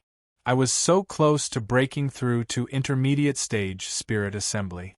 It seems like I'll have to refine some medicinal pills for cultivation in the future." At that moment, his phone vibrated. It was an unknown number from Tiannan. Yi Chen picked up the call while frowning. Chapter 27. It was a weekend morning. Yi Chen was sleeping soundly when he heard Meng Meng knocking on the door. "Open the door, Daddy. It's time to wake up." Yi Chen opened his eyes and glanced out of the window. He realized that the sky was already bright, so he opened the door after putting on his shoes. He saw Meng Meng babbling at the door in her pajamas. Her little face was filled with excitement. Meng Meng pounced at him the moment he opened the door. Yi Chen squatted down immediately to catch her, afraid that she would fall. Meng Meng hugged his neck and rolled her charming eyes at him. "Daddy, I've been knocking for a long time. Why did you only open the door now?" "I was sleeping too deeply. I'm apologizing to you, okay?" Yi Chen smiled awkwardly. He had received a call from Lin Tai in the middle of the night last night. He had agreed to have dinner tonight, and he had been thinking about something, so he slept late. Meng Meng scoffed arrogantly and said while pouting, "Daddy is a lazy pig, a big lazy pig." "If Daddy is a big lazy pig, doesn't that mean my Meng Meng is a little lazy pig?" Yi Chen pinched Meng Meng's soft little hand and said in between tears and laughter, "Daddy, you're naughty. I'm not a pig." Meng Meng could not stop pinching the stubble on his chin while giggling. His mother, Wu Lan's voice came from the kitchen. "Meng Meng, Grandma squeezed the toothpaste for you. Brush your teeth now." Meng Meng then struggled out of Yi Chen's embrace and ran to the bathroom while hopping. She seemed to be happy. Yi Chen walked out after changing his clothes. He saw his father playing with an old flashlight. Yi Chen said while smiling, "Why are you up so early today, Daddy?" "It's all because of Meng Meng. She woke me up before the sun rose after knowing that you're bringing her out to play. She can't wait to fly out now," Yi Hai yawned and said, feeling annoyed and amused at the same time. Yi Chen looked in the direction of the bathroom and noticed that the little girl was holding a big teacup while brushing her teeth next to the basin. There was even a stool under her feet. She looked so cute that one could not help but laugh. Yi Hai took out 1,000 yuan and passed it to Yi Chen. He said while smiling, "Take this money. Bring Meng Meng out to play today. Buy her whatever she wants. Speaking of which, your mom and I are ashamed. We're usually busy, so we've never brought Meng Meng to the zoo even though she's grown up. Dad, I have the money. Take it back. Yi Chen shook his head and secretly decided to withdraw some money from the bank when he got out. He would spend it on himself and give some to his parents. Yi Hai looked at him. Seeing that his expression didn't seem to be fake, he didn't force it. After a while, the little fellow walked out of the room wearing a blue and white dress. Her hair was tied up in a bun. She pulled the hem of the dress and said with anticipation, "Daddy, does this dress look good?" "You look good. My Meng Meng looks good no matter what she wears." Yi Chen took a good look at her, his eyes filled with love. The little girl smiled sweetly after being complimented. She seemed to be very happy. His mother walked into the kitchen to make breakfast after helping the little girl get dressed. The little girl grew impatient when she was halfway through her breakfast. She kept urging Yi Chen to leave. Yi Chen said to his parents and walked out while holding her hand, not knowing whether to laugh or to cry. Along the way, the little girl had a smile on her face. "Daddy, where are we going?" "Let's go to the bank first. I'm going to withdraw some money." Yi Chen smiled and walked to the bank nearby with the little girl. There were only a few hundred yuan left from the 1,000 yuan that his father had given him earlier. It was not enough at all. Over 20 minutes later, the father and daughter arrived at a construction bank nearby. Yi Chen walked to the ATM machine to take a look. He realized that there was a notice on it saying that the ATM was broken and that he should withdraw money from the counter. It was the weekend, so it was already crowded. He hesitated for a moment. Just when he was going to walk in with the little girl, he heard the sound of a car brake coming from behind. Yi Chen turned his head to look and saw a Land Rover Aurora driving over. It stopped before him in an overbearing manner and almost hit him. Yi Chen took a few steps back while holding the little girl's hand. Subsequently, he glared at the Land Rover Aurora with a grim expression. As the car door opened, a lady walked out of the passenger seat. The lady was dressed glamorously with heavy makeup on her face and purple lipstick on her lip. At the same time, a middle-aged man with a big belly in a suit walked out of the car. The lady looked at Yi Chen and his daughter by instinct. She was stunned at first, then she said in disbelief, "Why, you're Yi Chen? You're Yuan Yu?" Yi Chen frowned and said in disbelief. The lady's outfit was too revealing. She wore a tight skirt and black stockings. Her collar was wide open, as if she was eager to show off everything underneath. "It's really you." Yuan Yu was elated. She took a few steps forward immediately and sighed. "I almost couldn't recognize you if you didn't call out my name." "I almost couldn't recognize you too," Yi Chen said while smiling. The lady before him was his university classmate. Before Yi Chen and Su Yuhan met, Yuan Yu could not stop pursuing Yi Chen back then, perhaps because Yi Chen was good at his studies. However, Yi Chen had no feelings for her, so they left it at that time. Yuan Yu took a good look at Yi Chen. Disdain flashed through her eyes when she noticed that he was dressed shabbily. However, she said with a smile, "It's been 7 to 8 years since we last met. What's your job now? Are you done talking?" "I'm in a hurry." The man next to her scoffed and did not even look at Yi Chen. He was insufferably arrogant. Yi Chen said coldly, "I don't have a job at the moment." Yuan Yu smiled lightly while the disdain in her eyes grew. She pretended to be surprised as she said, "No way. You were the top student in our marketing class back then. How could you not have a job?" She held the bald man's hand next to her affectionately after saying that. She said calmly, "Oh yeah, let me introduce you. This is my man, Zhao Bin. He's currently working as a supervisor in a listed company. His annual salary is 500,000 yuan. That's pretty good." Yi Chen nodded. His indifferent attitude made Yuan Yu frown slightly. She was a little unhappy. Her impression of Yi Chen dropped a notch again. "Why are you pretending to be calm? Just tell me if you're not doing well. Perhaps I might get Zhao Bin to get you a job in his company, since we're old classmates." It's fortunate that I didn't get you back then. Otherwise, I might be eating dirt with you now. At that moment, she just noticed Meng Meng next to Yi Chen. Stunned at first, she then said, "Don't tell me that she's your daughter?" She walked over and extended her arm to touch Meng Meng as she spoke. Meng Meng hid behind Yi Chen immediately and said while pinching her nose, "You bad woman. Don't touch me. You stink." The smile on Yuan Yu's face froze. She said coldly, "Yi Chen, your daughter lacks education. I'm wearing imported perfume. You wouldn't be able to afford it even if you sold yourself. How am I stink? That's my business. I'll definitely educate her when I get back." Yi Chen pinched the little girl's hand softly. Zhao Bin, who was standing aside, said impatiently, "Why are you wasting your time talking to such a person? I'm in a hurry." "That's it. We'll contact each other when we have time." Yuan Yu smiled awkwardly. She walked into the bank while holding Zhao Bin's arm after saying that. After the duo left, the little girl said in her baby voice, "Daddy, who are those two bad people?"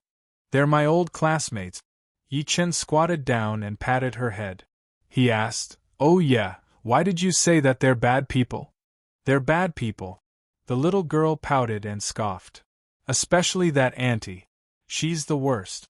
She almost hit Daddy and Meng Meng with her car, but she didn't even apologize.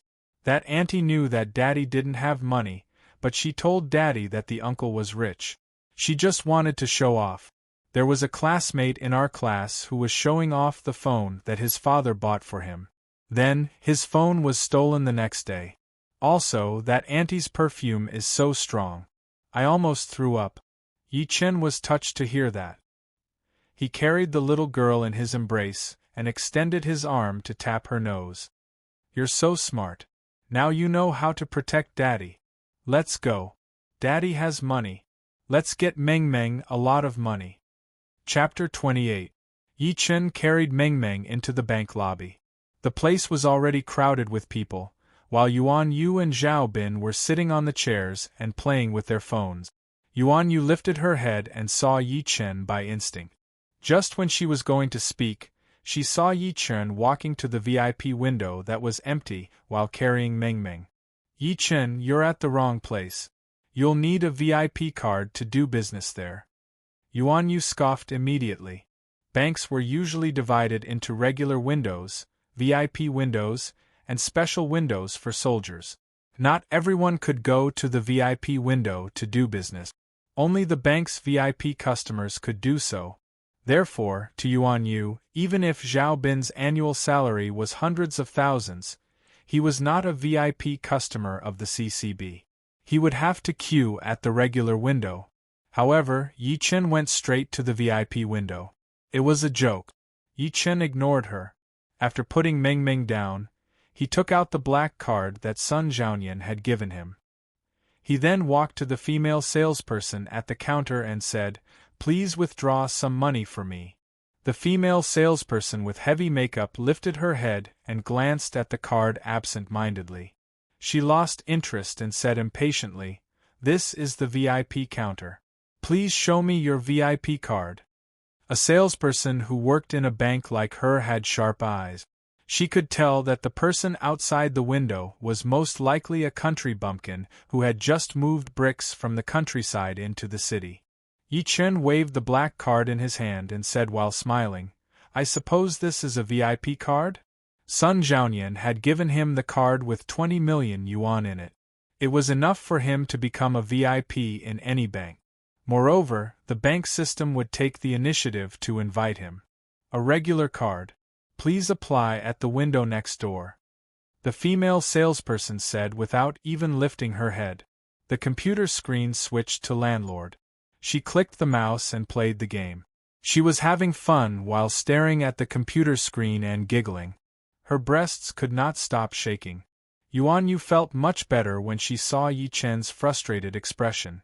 She could not help but mock, "Yi Chen, I told you that you can only use a VIP card. It's better for you to queue here obediently. I'm not trying to discourage you, but the VIP customers of this bank are at least millionaires. You might not be able to earn that much in your entire life." Yi Chen frowned and said nothing. Seeing his silence, Yuan Yu thought that she had hit the nail on the head. She said in an even more confident manner, Yi Chen, I know that you're stubborn and you don't want to embarrass yourself in front of your old classmate, but you must know where you stand. At that moment, Zhao Bin put his phone down and lifted his head to glance at Yi Chen in disdain. He said to Yuan Yu, who was next to him, Look at who you're acquainted with. You're just embarrassing me. He took out a few hundred yuan notes from his wallet as he spoke. He said while looking at Yi Chen in disdain, I'm guessing you'll only withdraw 1,800 yuan. For Yu Yu's sake, take this money and leave. Treat it as my charity to you. Stop embarrassing yourself here. You two are bad people. I won't allow you two to say such things about my daddy. Meng Meng, the little girl, glared at Yuan Yu and Zhang Han with a flushed face. Although she was young, she could tell that her father was being targeted. *TCH. Why are you interrupting when adults are talking? Yuan Yu looked at the little girl in hatred and could not stop scoffing. You don't look like your daddy at all. I wonder which beggar your mother secretly gave birth to this little bastard. The little girl had said that she smelled. Coupled with her cute and obedient manner, she was secretly jealous.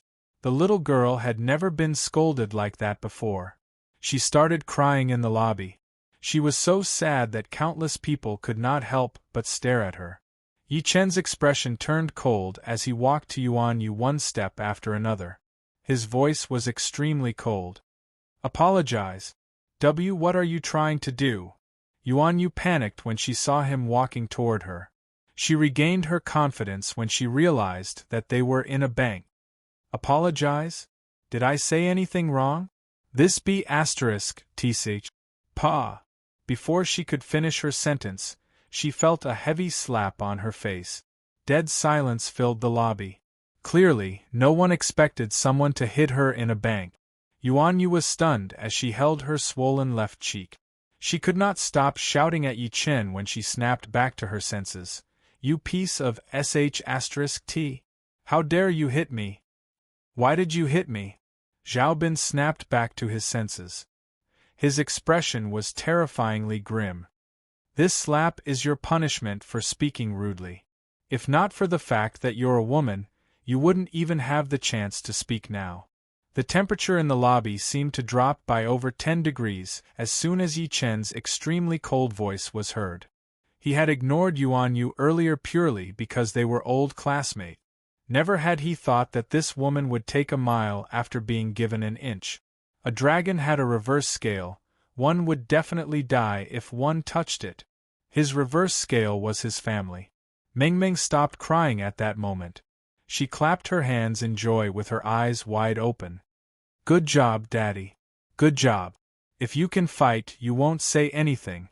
Yuan Yu's face turned pale. She opened her mouth and wanted to scold by instinct. However, she swallowed her words when she saw Yi Chen's murderous gaze. Subsequently, she screamed like a crazy woman, Security? Where are the security guards? I've been hit. A security guard in uniform walked over from outside the bank. Zhao Bin pointed at Yi Chen and said as soon as he saw him, Security, this brat hit my wife. I'm calling the police. The security guard nodded and walked to Yi Chen quickly. He said expressionlessly, Sir, please get out. Now. The little girl held Yi Chen's hand tightly and called out anxiously, Daddy. Resentment and elation flashed through Yuan Yu and Zhao Bin's eyes when they saw that. Seeing that Yi Chen was not moving, the security guard stretched his arm out to grab Yi Chen immediately. Subsequently, his expression changed as he was shocked to find out that Yi Chen had grabbed his hand. His joints were cracking from Yi Chen's immense strength. Help! Help! The security guard screamed in pain. Wait! At that moment, an unusually cold voice came from the lobby. Everyone looked over and saw a beautiful woman in a black suit walking in from outside. The lady had a president badge pinned on her chest, shocking everyone. Joy filled Yuan Yu's face instantly. Great, now even the president is here. Let's see what you're going to do later, Yi. The security guard went over immediately. President Shin. President Shin waved and subsequently walked to Yi Chen. She bowed in all seriousness and said respectfully, "I'm sorry, sir. I'm sorry. Can I help you?" At that moment, the entire lobby fell into silence. Everyone watched everything with their eyes wide open in disbelief, as if they had been petrified. Especially Yuan Yu and Zhao Bin, the smiles on their faces froze. How was that possible? She was the president. She had a lot of money in her hands.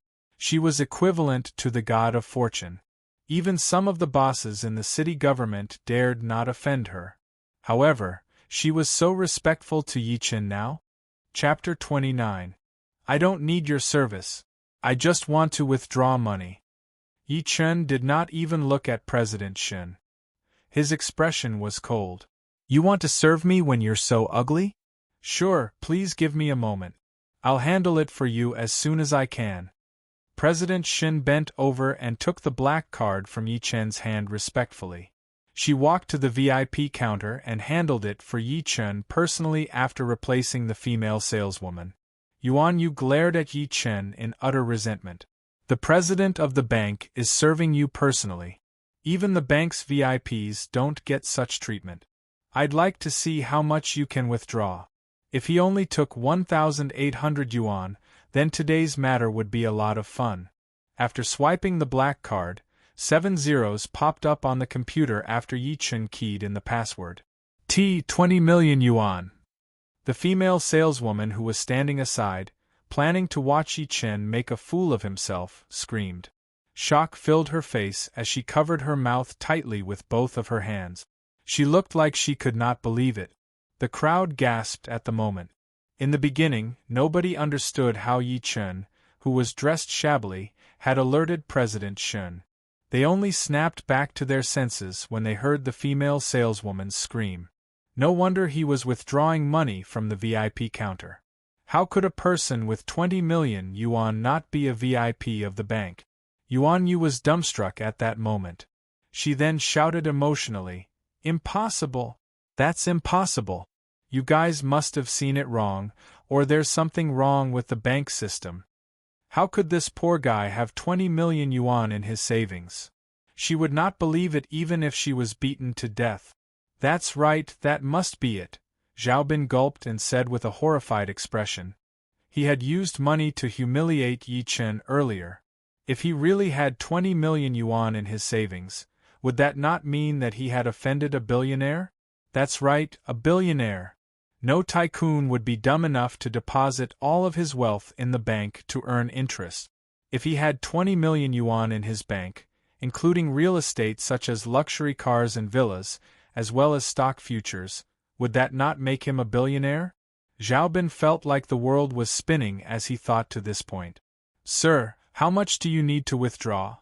President Shin's expression remained the same. She maintained a smile on her face, as if she had expected that. "Withdraw all 20 million yuan. Don't leave a single cent for me." Yi Chen said without even thinking about it, "Your bank service is terrible. I'll deposit it in the industrial and commercial bank next door. I believe they'll welcome it." His voice fell. President Shin's expression changed, and his attitude became even more respectful. "Sir, let's talk this out. If our bank has neglected you in any way, I hope you can point it out. I will correct it on behalf of our bank." Banks were also enterprises and needed to make profit. Attracting deposits had always been a long-term policy of the bank. Only when the general public deposited their money in the banks would the banks have extra funds to invest, such as loans to other companies and so on. Meanwhile, 20 million yuan was not a small sum of money. If Yi Chen really took 20 million yuan, she would definitely not be able to explain to the board of directors later. Most importantly, even if she emptied the vault, she wouldn't be able to take out so much cash in a short time. Yi Chen smiled coldly and said nothing. President Shin looked coldly at the saleswoman beside her and said, "What's going on?" The saleswoman wiped her sweat as she stammered out what had happened. After listening, President Shin said to the saleswoman, "All right, you don't have to come to work tomorrow. Not only that, but the bank will also hold you responsible for playing games during work. The saleswoman collapsed onto the ground as her body was emptied. She had despair on her face. President Shen peeped at Yi Chen carefully. Seeing that he still did not say anything, she turned to look at Zhao Bin and Yuan Yu. From today onward, our branch will no longer provide services to you guys. Chase them out. 2 security guards dragged Zhao Bin and Yuan Yu out immediately. Yuan Yu was cursing as she struggled. No, you guys can't do this to me. However, no matter how hard she struggled, she could not break free from the 2 security guards. President Shen then turned her head to look at Yi Chen and said respectfully, "Sir, it's my fault for not teaching her well. I hope that you can give our bank another chance." "Forget it. In reality, I was just joking." Yi Chen nodded calmly and said, "Get me 10,000 yuan." "Sure, please wait for a moment, sir." President Shen returned to the counter and passed the money to Yi Chen respectfully with both hands after counting it. Yi Chen put it on his body after taking it over. He then carried the little girl and walked out. After he left, a saleswoman finally could not help but ask, "President, that man only has 20 million yuan in his account. Why were you so respectful to him?" President Shen heaved a sigh of relief and explained, "Remember, don't judge a book by its cover in the future. That man has a Centurion Black Gold card. The owners are the richest people in the world. I've been working in CCB for over 10 years, but it's my first time seeing such a card with my own eyes." Gasp! The crowd was in an uproar again. Yi Chen had no idea what President Shen was thinking. It did not matter even if he knew. After leaving the bank, he walked down Shiyan Road with Meng Meng. Since it was the weekend, there were many people on the road. Meng Meng was curious about everything. She would point at the things by the road occasionally and chatter. "Daddy, there are so many cars. Daddy, look, it's a Tong Hulu. Daddy, I want that balloon." Yi Chen fulfilled all of Meng Meng's requests while smiling. Soon, she had many things in her hands. She looked satisfied. Especially when they arrived at the zoo, Meng Meng was so excited to see the animals in the cages that she could not wait to shake their hands and hug them. After Yi Chen brought Meng Meng out of a supermarket, Meng Meng ran to the claw machine at the entrance immediately. Her eyes were filled with stars when she saw the various dolls in it. "Daddy, I want to grab a doll. The pink one." Yi Chen smiled and exchanged 10 yuan into coins. He then inserted a coin for Meng Meng. Meng Meng controlled the joystick to grab the big Minnie Mouse doll in the middle immediately. Unfortunately, the hook did not even touch the side of the doll. "It's so hard to grab it. Forget it. I'm not playing anymore." Meng Meng was a little discouraged seeing that she could not grab it. "Come, let Daddy grab it for you." Yi Chen patted her head and squatted down to insert another coin. Meng Meng's eyes were wide open as she said nervously, "Daddy, you must grab it." The hook caught the Minnie Mouse doll accurately. Meng Meng was so excited that her cheeks were flushing. She tiptoed and kissed Yi Chen's cheek. I got it. You're the best, Daddy." "Do you want more?" Yi Chen asked while smiling. Meng Meng could not stop nodding like a chick pecking on rice. "Yes, Daddy. I want more." Yi Chen inserted a coin again. He would grab it every time without exception. Soon, Meng Meng had so many dolls in her hand that she could not hold them all. The series of events attracted many passers-by's attention. They looked at Yi Chen in admiration. What an amazing man! They had only seen such a situation on the news, but it did not seem to be this exaggerated. After Yi Chen was done grabbing the last doll, a lady who was extraordinarily dressed walked out of the crowd. A girl who was dressed extraordinarily beautifully walked out of the crowd. She looked at Yi Chen in admiration and said in an extremely soft voice, "Little brother, can you help me catch a few? I'll treat you to dinner later." Just when Yi Chen was going to agree to it, Meng Meng objected. She stood before Yi Chen and said while pouting, "No." "Why not, little girl?" The lady was not sure whether to laugh or to cry. Meng Meng pouted and said in all seriousness, "Daddy has a wife." In this world, apart from Meng Meng, Mommy, and Grandma, Daddy can't be so nice to other women. Chapter 30. It was a windy night on a weekend. After putting Meng Meng, who had been playing for the whole day, to sleep, Yi Chen flagged down a cab and rushed to the Auspicious Manor. The Auspicious Manor was known as the most luxurious five-star hotel in the 3 Tianan provinces. Anyone who could afford to spend there was a celebrity from all walks of life. Yi Chen's phone rang as soon as he arrived opposite the Auspicious Manor. He frowned and picked it up subsequently. Lin Tai's rather respectful voice came from the other side of the phone. "Hello, is this Mr. Yi? I'm already at the entrance of your neighborhood. May I know when we can leave? I've arrived at the Auspicious Manor in advance." Yi Chen glanced at the hotel across. "Sure, please wait for a moment. I'll be right there." After hanging up, Yi Chen lifted his eyes to take a good look at the hotel across. Admiration flashed through his eyes. In terms of luxurious decorations alone, he might not be able to find another hotel in the entire Tianan. At the same time, Yuan Yu, Zhao Bin, and a slightly plump middle-aged man sat opposite each other in a luxurious room on the second floor of the hotel. There were all sorts of red wine and delicacies on the table. Zhao Bin looked at the slightly plump man and said while smiling in a flattering manner, "Director Xia, do you think our company will be able to sign the contract this time?" The slightly plump man named Director Xia looked at a luxurious private room on the second floor.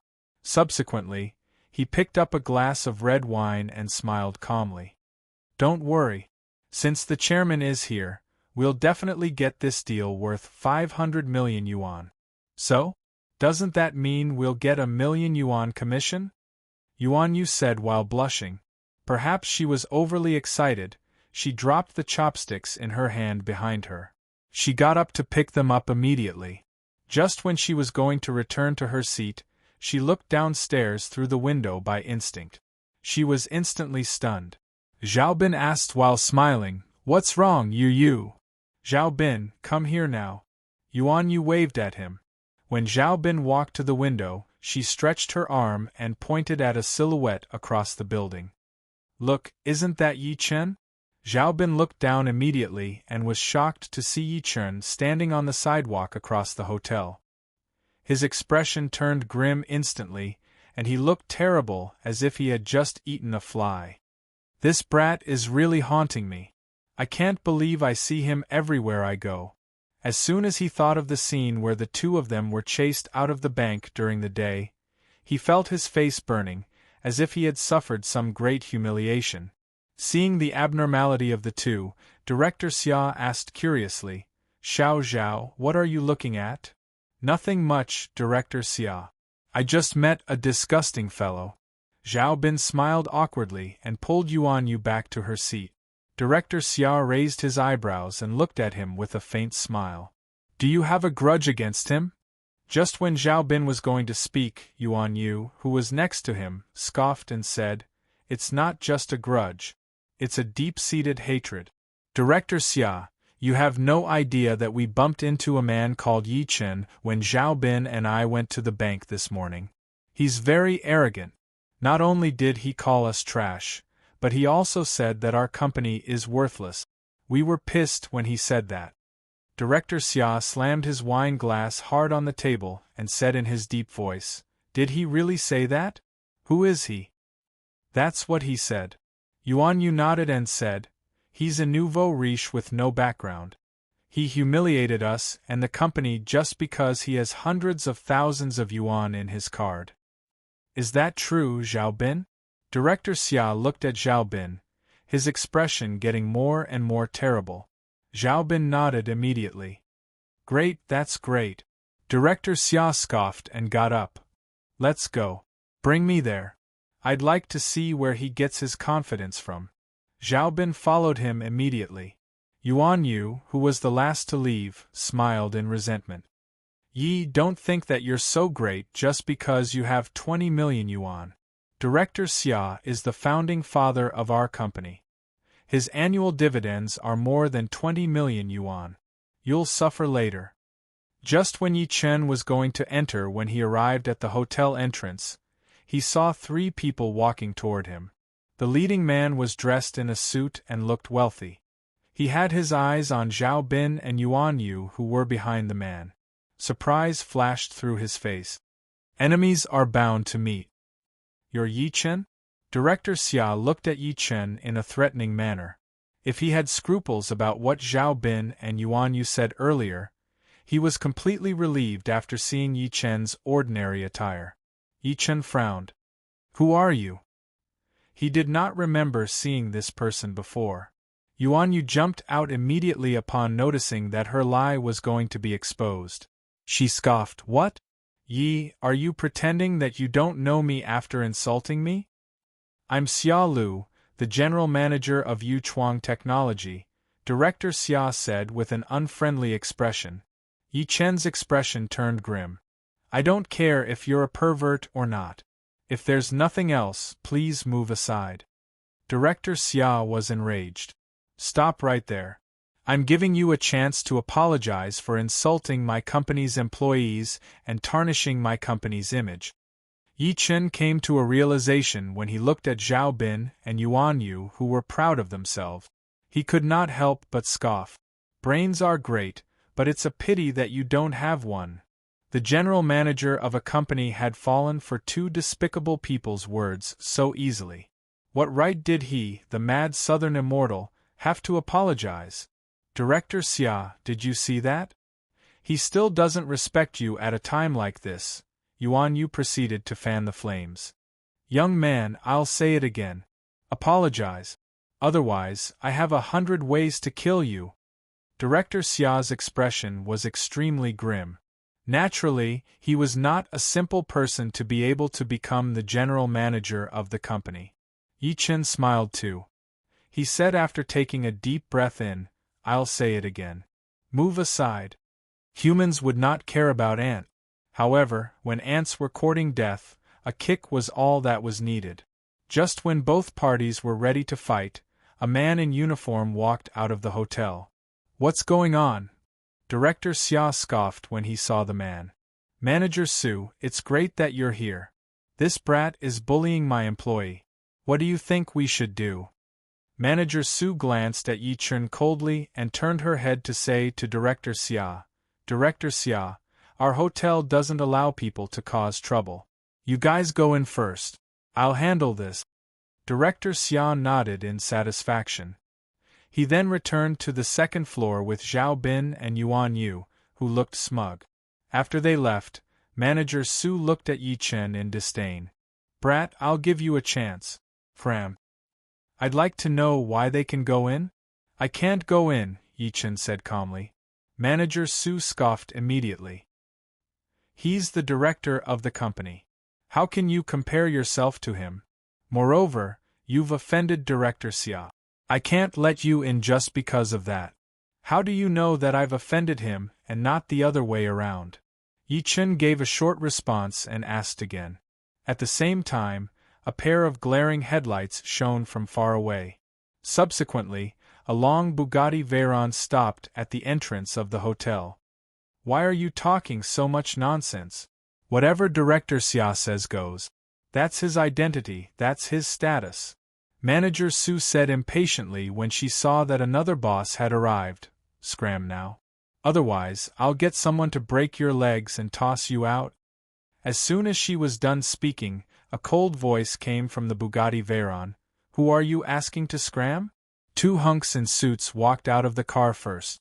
One of them walked to the passenger seat and opened the door. A man in a mink coat walked out of the car. It was Lin Tai. Manager Su jogged over immediately and said with an extremely flattering smile on his face, Sir, I'm asking this brat behind me to scram. However, halfway through his sentence, he froze. Lin Tai walked to Yi Chen quickly and bowed slightly. He said carefully, Mr. Yi, I'm sorry that I'm late. I'm sorry to have startled you. He turned his head to look at Manager Su next to him after saying that. He slapped him with a cold expression. Mr. Yi is my guest. How dare you ask him to scram? Who gave you the guts to do that? Manager Su fell onto the ground with a thud. He was terrified while holding his broken front tooth. Oh no! Oh no! The rage on Lin Tai's face had yet to fade. He said to one of his underlings, "Get the person in charge to see me." The subordinate nodded and immediately walked into the hotel. Not long after, he came back with a fat man with a big belly. The fat man panted as he took 2 steps forward and said in a trembling voice, "Bow. Brother bow, F***ck. Lin Tai kicked him to the ground. His expression was grim. "Feng, I've told you before that I'm treating a distinguished guest to a banquet tonight. Is this how you treat my distinguished guest?" The fat man shuddered. "Brother Leopard, I don't forget whose territory the 3 Tianan provinces belong to. I, Lin Tai, can make this **T to hotel of yours disappear overnight with just a word from me," Lin Tai said while clenching his teeth. The fat man walked to Manager Su with bloodshot eyes. He lifted his leg and kicked him in the face. He could not stop cursing, "Dumbass, dumbass! Why don't you go and die?" Soon, Manager Su's face was covered in blood. "That's enough." Yi Chen, who had been quiet all this while, waved his hand to stop everything. He then walked to Manager Su one step after another. He lifted his foot and wiped it on his expensive suit as he spoke calmly. He said calmly, "I can wipe my shoes that cost less than 100 yuan on your suit that costs tens of thousands of yuan, and you won't dare to fight back at all." Chapter 31. On the second floor of the auspicious manor. Cheers! As the sound of glasses clinking was heard, Yuan Yu took a sip of red wine and said while smiling, "Our director Xia is so domineering. He helped us regain our dignity as soon as he appeared." "That's right. I think that brat Yi has been beaten half to death by Manager Su and was thrown out." Zhao Bin's face was filled with joy. Bang! Director Xia's face was full of arrogance. Just as he was about to speak, the room door was kicked open. Subsequently, a fat man with a big belly walked in. The fat on his face jiggled as he glanced at everyone coldly. "Get out! All of you get out!" The laughter in the room suddenly stopped. Director Xia recognized the fat man as the hotel's person in charge immediately. He took 2 steps forward and said with a smile, "Director Feng, what's going on?" F***CKU Director Feng. "Who are you to call me that?" The fat man did not give him a friendly look at all. "I'll say it again. All of you get out. From now on, our hotel doesn't welcome you. Director Feng, be more polite. I'm someone with status after all." Director Xia put on airs again. The fat man laughed out of anger. "Haha, I'll call you Director Xia if I'm in a good mood. If I'm in a bad mood, you're a pile of **T. Get them out of here." Everyone's expression changed. They finally realized that something was wrong. Meanwhile, a few hotel security guards rushed in from outside. They dragged one person downstairs in a rude manner. When the few of them were dragged to the staircase on the second floor, they realized that their chairman had been chased out too. The chairman looked at the black client next to him and then at Director Xia. His expression was terrible. What exactly happened? He was discussing the contract with the black client earlier. Just when he was about to succeed, the hotel staff rushed in and chased him out.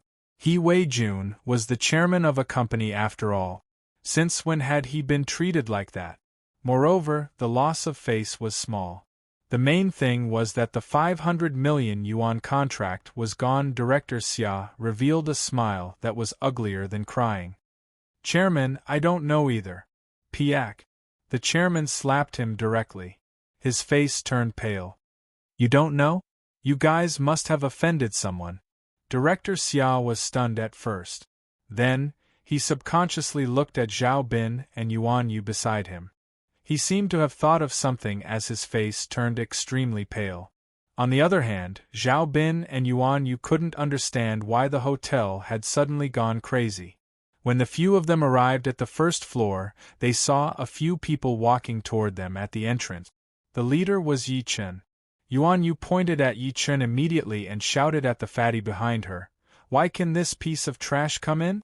I can't accept this." However, the fatty ignored her directly and jogged to Yi Chen. As everyone watched with their mouths agape, the fatty bowed at Yi Chen and said respectfully, "Mr. Yi, are you satisfied with what I've done?" The whole place was dead silent. Everyone stared at this scene with their eyes wide open.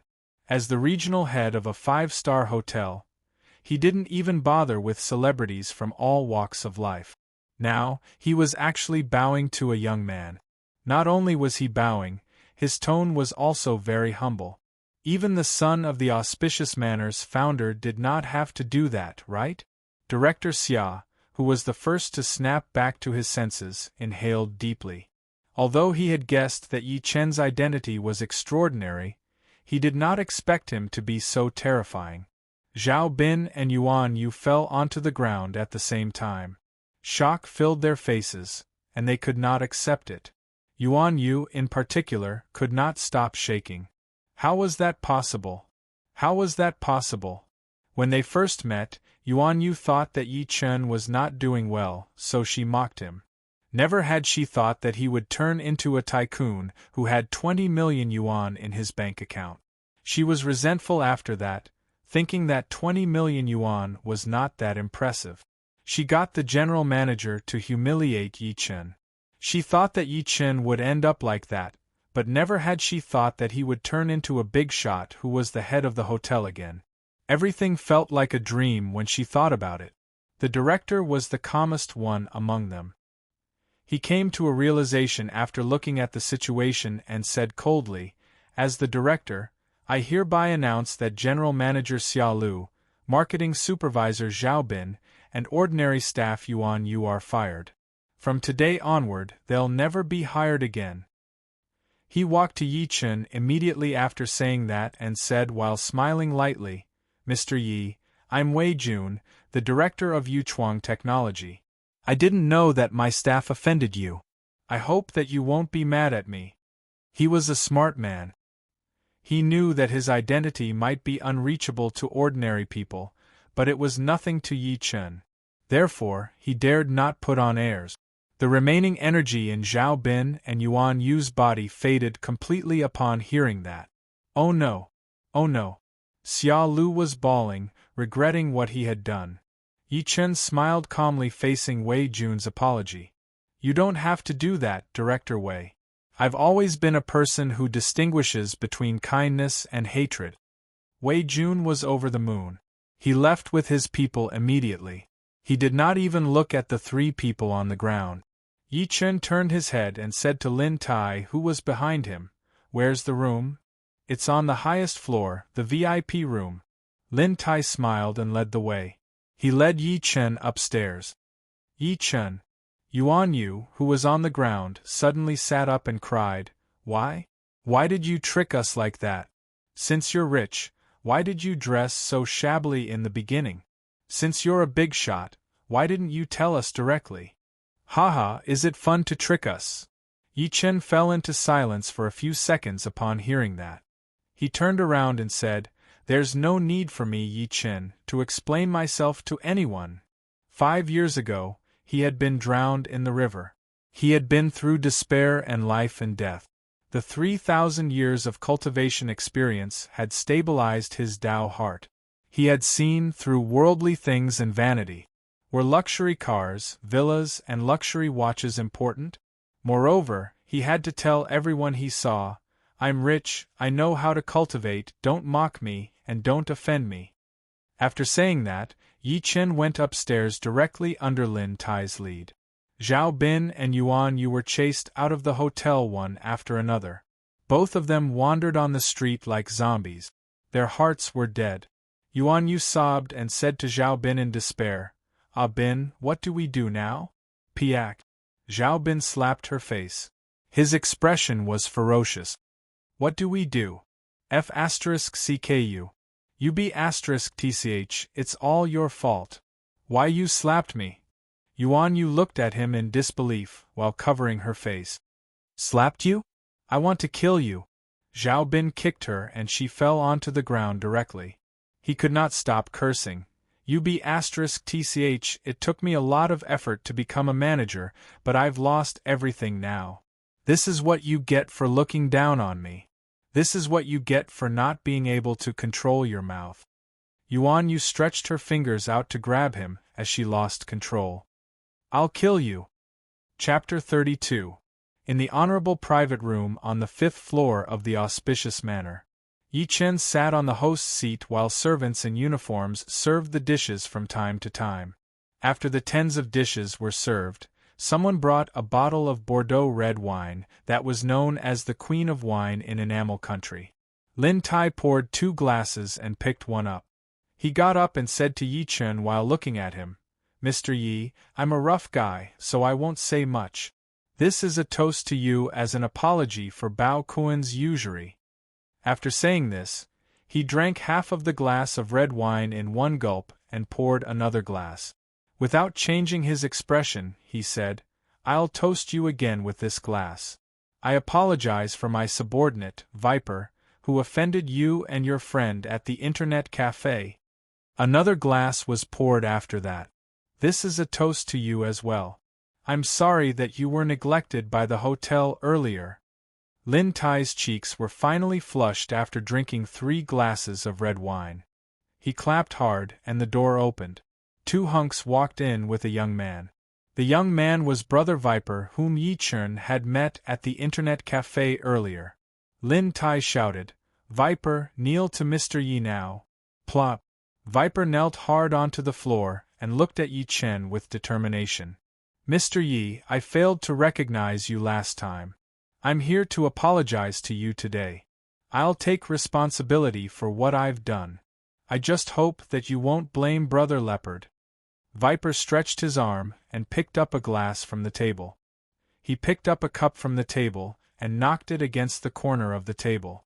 A sharp chip appeared on the cup. Then, he subconsciously slid it toward his neck. His series of actions were quick, and there was no hesitation at all. Lin Tai closed his eyes lightly, feeling sorry for him. Viper had been with him for close to 20 years and had risked his life for him many times. However, he had offended someone.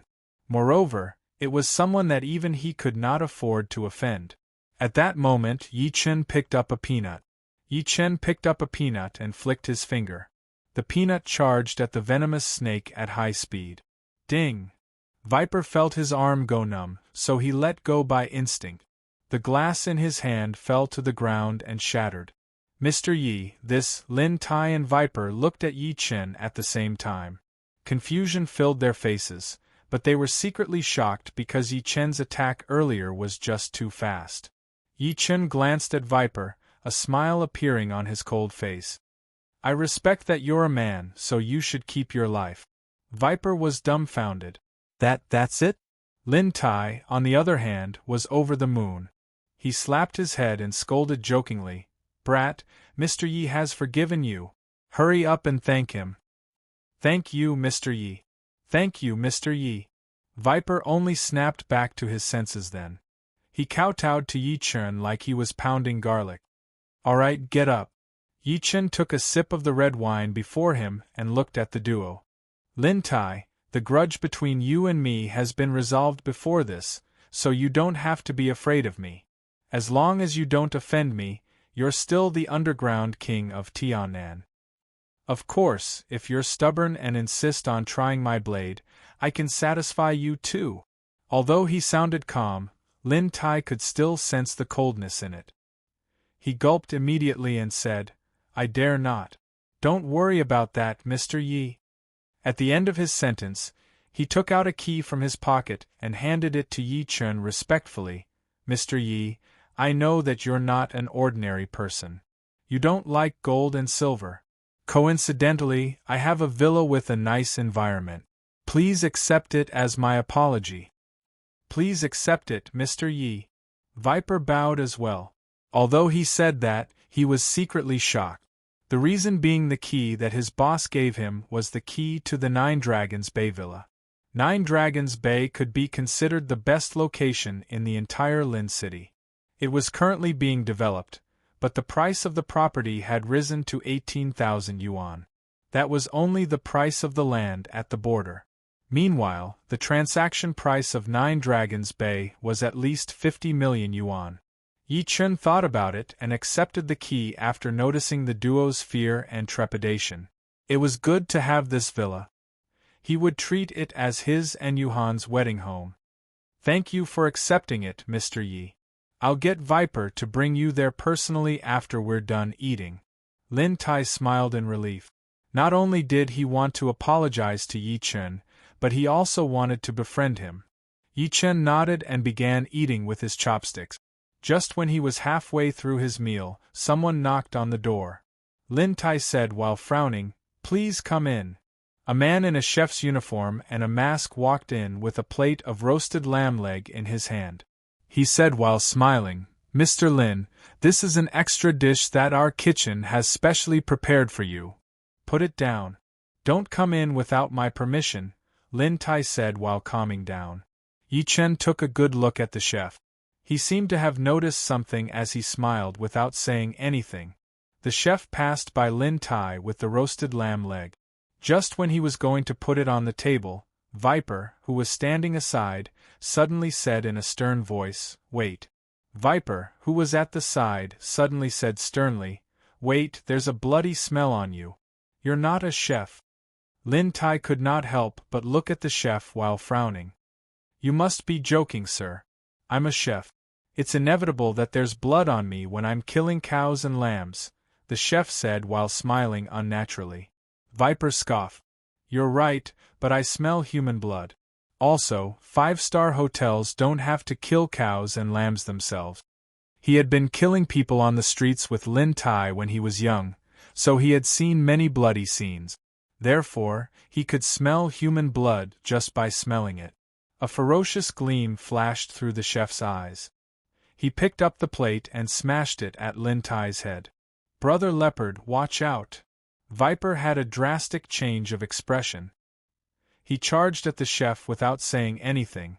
Meanwhile, Lin Tai panicked and rolled aside by instinct, barely dodging the attack. Scram! The chef exerted strength in his arms and sent Viper flying. Viper fainted instantly. Lin Tai was shocked and enraged. "Guards!" The people guarding outside rushed in after hearing the commotion. "You're just a bunch of weaklings." The chef smirked in disdain. In a flash, he weaved through the crowd like a specter. The trident in his hand pierced through everyone's throats one after another. Within the blink of an eye, the ground was filled with dead bodies. Meanwhile, Yi Chen poured himself a glass of wine and savored it slowly. He allowed the liquid to flow down his throat as if he did not see anything. Lin Tai watched that with fear written all over his face. He could not help but exclaim, "An ancient martial artist? Only an ancient martial artist would be so terrifying." The chef took off his chef's uniform and wiped his hands. He turned his head and said to Lin Tai while smiling, "Haha, you're pretty smart." Lin Tai took a step back by instinct and said while still in shock, "Who exactly are you?" The chef took off his mask slowly, revealing an extremely hideous face. He smiled in a creepy manner. "Long time no see, Lin Tai. How have you been?" Lin Tai was stunned at first, then he inhaled sharply. "Why, you're Song Chao. It's rare that you still remember me, Director Lin. It's been so many years. I've missed you too." Song Chao walked towards him step by step. As he walked, he smiled and said, "Are you curious why I didn't die? And he even appeared in front of you alive? Thanks to you, I escaped to the Middle East all these years, joined an assassin group, and went through countless hellish training to become who I am today. All these years, every time I killed someone, I would carve your name on their face with a knife." Lin Tai could not stop retreating. His forehead was covered in cold sweat. "Nephew, I didn't betray your parents back then. The boss of the club didn't want the two of us to threaten his position as the boss, so he framed me.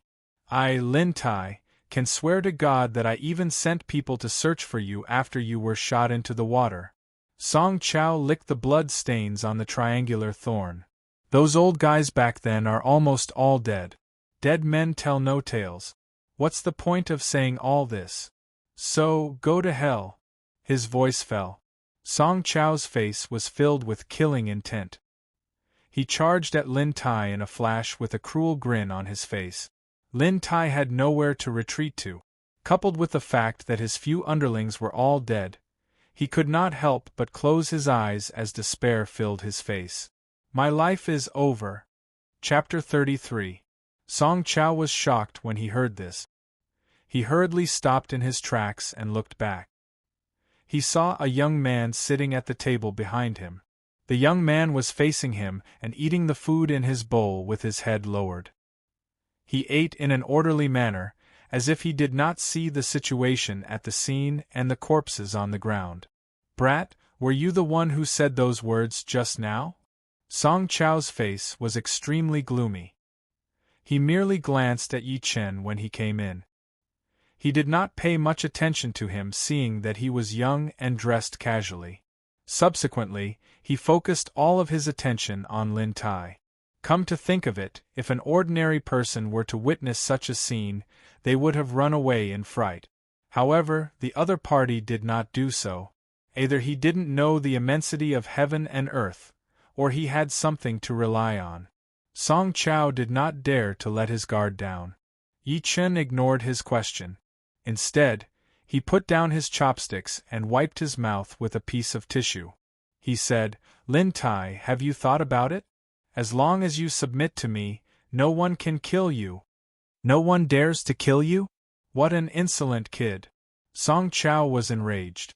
Just when he was going to speak, he saw Lin Tai kneel onto the ground with a thud. He was extremely emotional, as if he had seen his savior. Mr. Yi, I'm willing to surrender. I'm willing to surrender. Please save my life. He had forgotten that Yi Chen was next to him after being scared by Song Chow earlier. Now that he heard what Yi Chen said all of a sudden, it was no different from the Emperor's grace. Yi Chen nodded expressionlessly. He then lifted his head to look at Song Chow and said, I don't care what grudge you have with Lin Tai. He's mine now. As the saying goes, one should look at the master before beating a dog. Therefore, I'll give you 3 breaths to scram. Song Chow, did you hear what Mr. Yi said? Get lost or you'll die. Lin Tai was no longer panicking at that moment. Instead, he laughed out loud while standing aside. With Mr. Yi around, what was there to be afraid of? Brat, you're courting death. Song Chow shrieked in rage.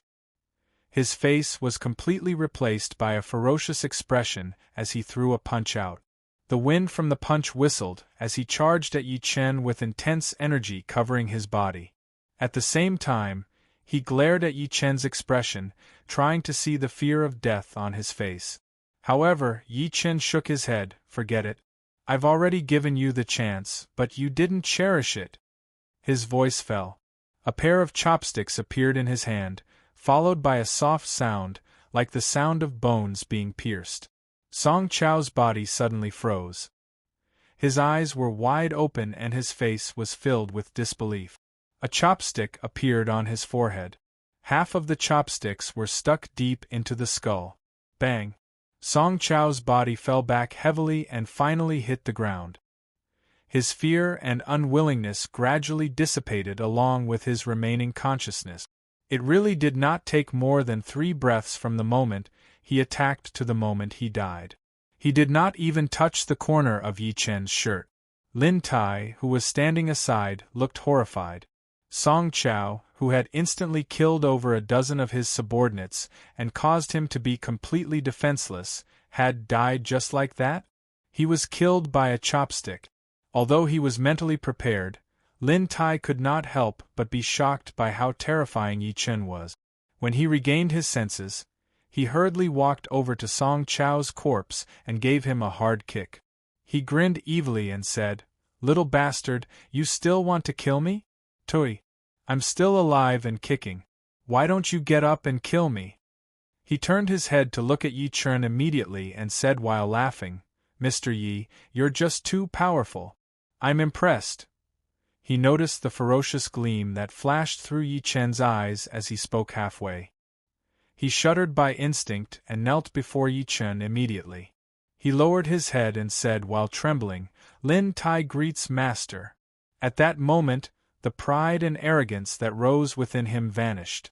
Since the young man before him could kill Song Chao, who was an ancient martial artist, just by lifting his hand, what difference was there between killing him and killing a chicken?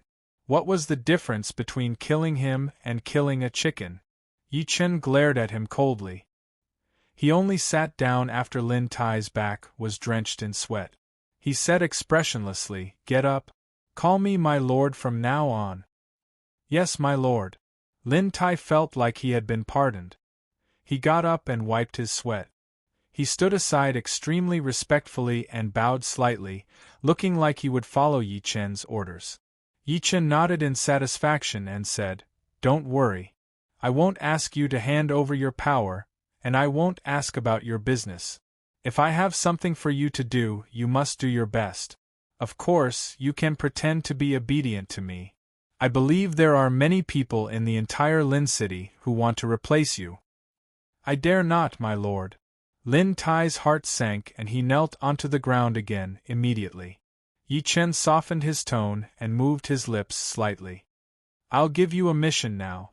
Send your people to Beijing to ask about someone for me. She's from the Su family. I don't care what you do, but you must find out about her." "Who is she, my lord?"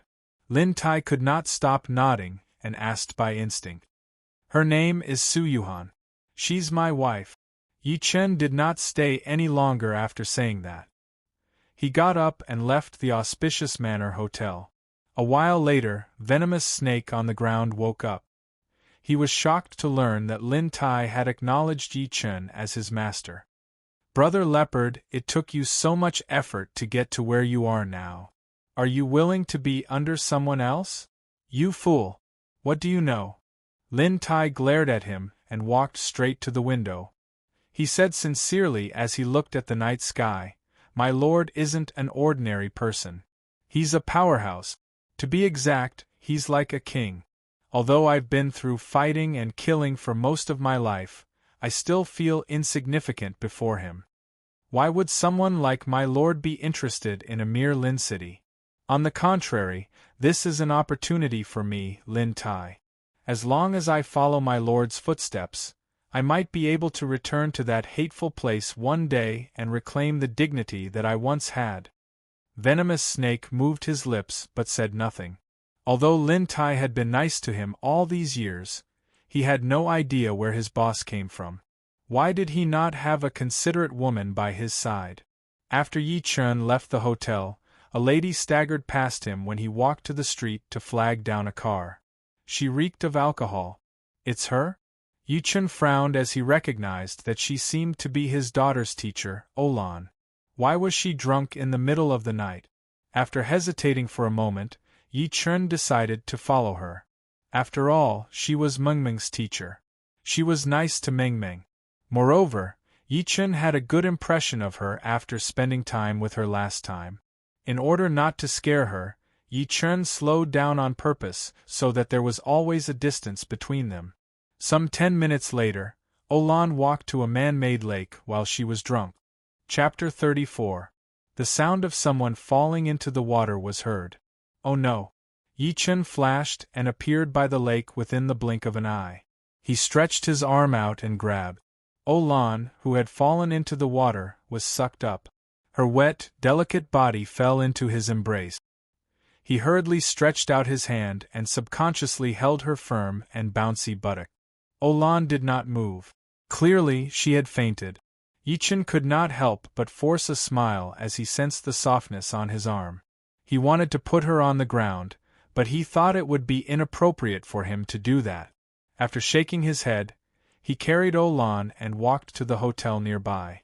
To avoid unnecessary trouble, Yi Chen walked into a small hotel. The hotel owner was a skinny middle-aged man with a perverted expression. Yi Chen walked into the room while carrying Olan as he looked at him strangely. Just when he was going to close the door, the hotel owner suddenly asked in a mysterious manner, "Brother, do you want one of those?" "What?" Yi Chen turned his head and glanced at him. The hotel owner looked around and coughed. He said while rubbing his palms together, Durex, Jispin, Super Thin, Indian Divine Oil, and Viagra, bang! A loud slam of the door answered him. Don't disturb me unless I say so. The hotel owner went downstairs with a face full of disappointment. As he walked, he smacked his lips. Sigh, I wonder which family's daughter is going to be harmed again. What a pity.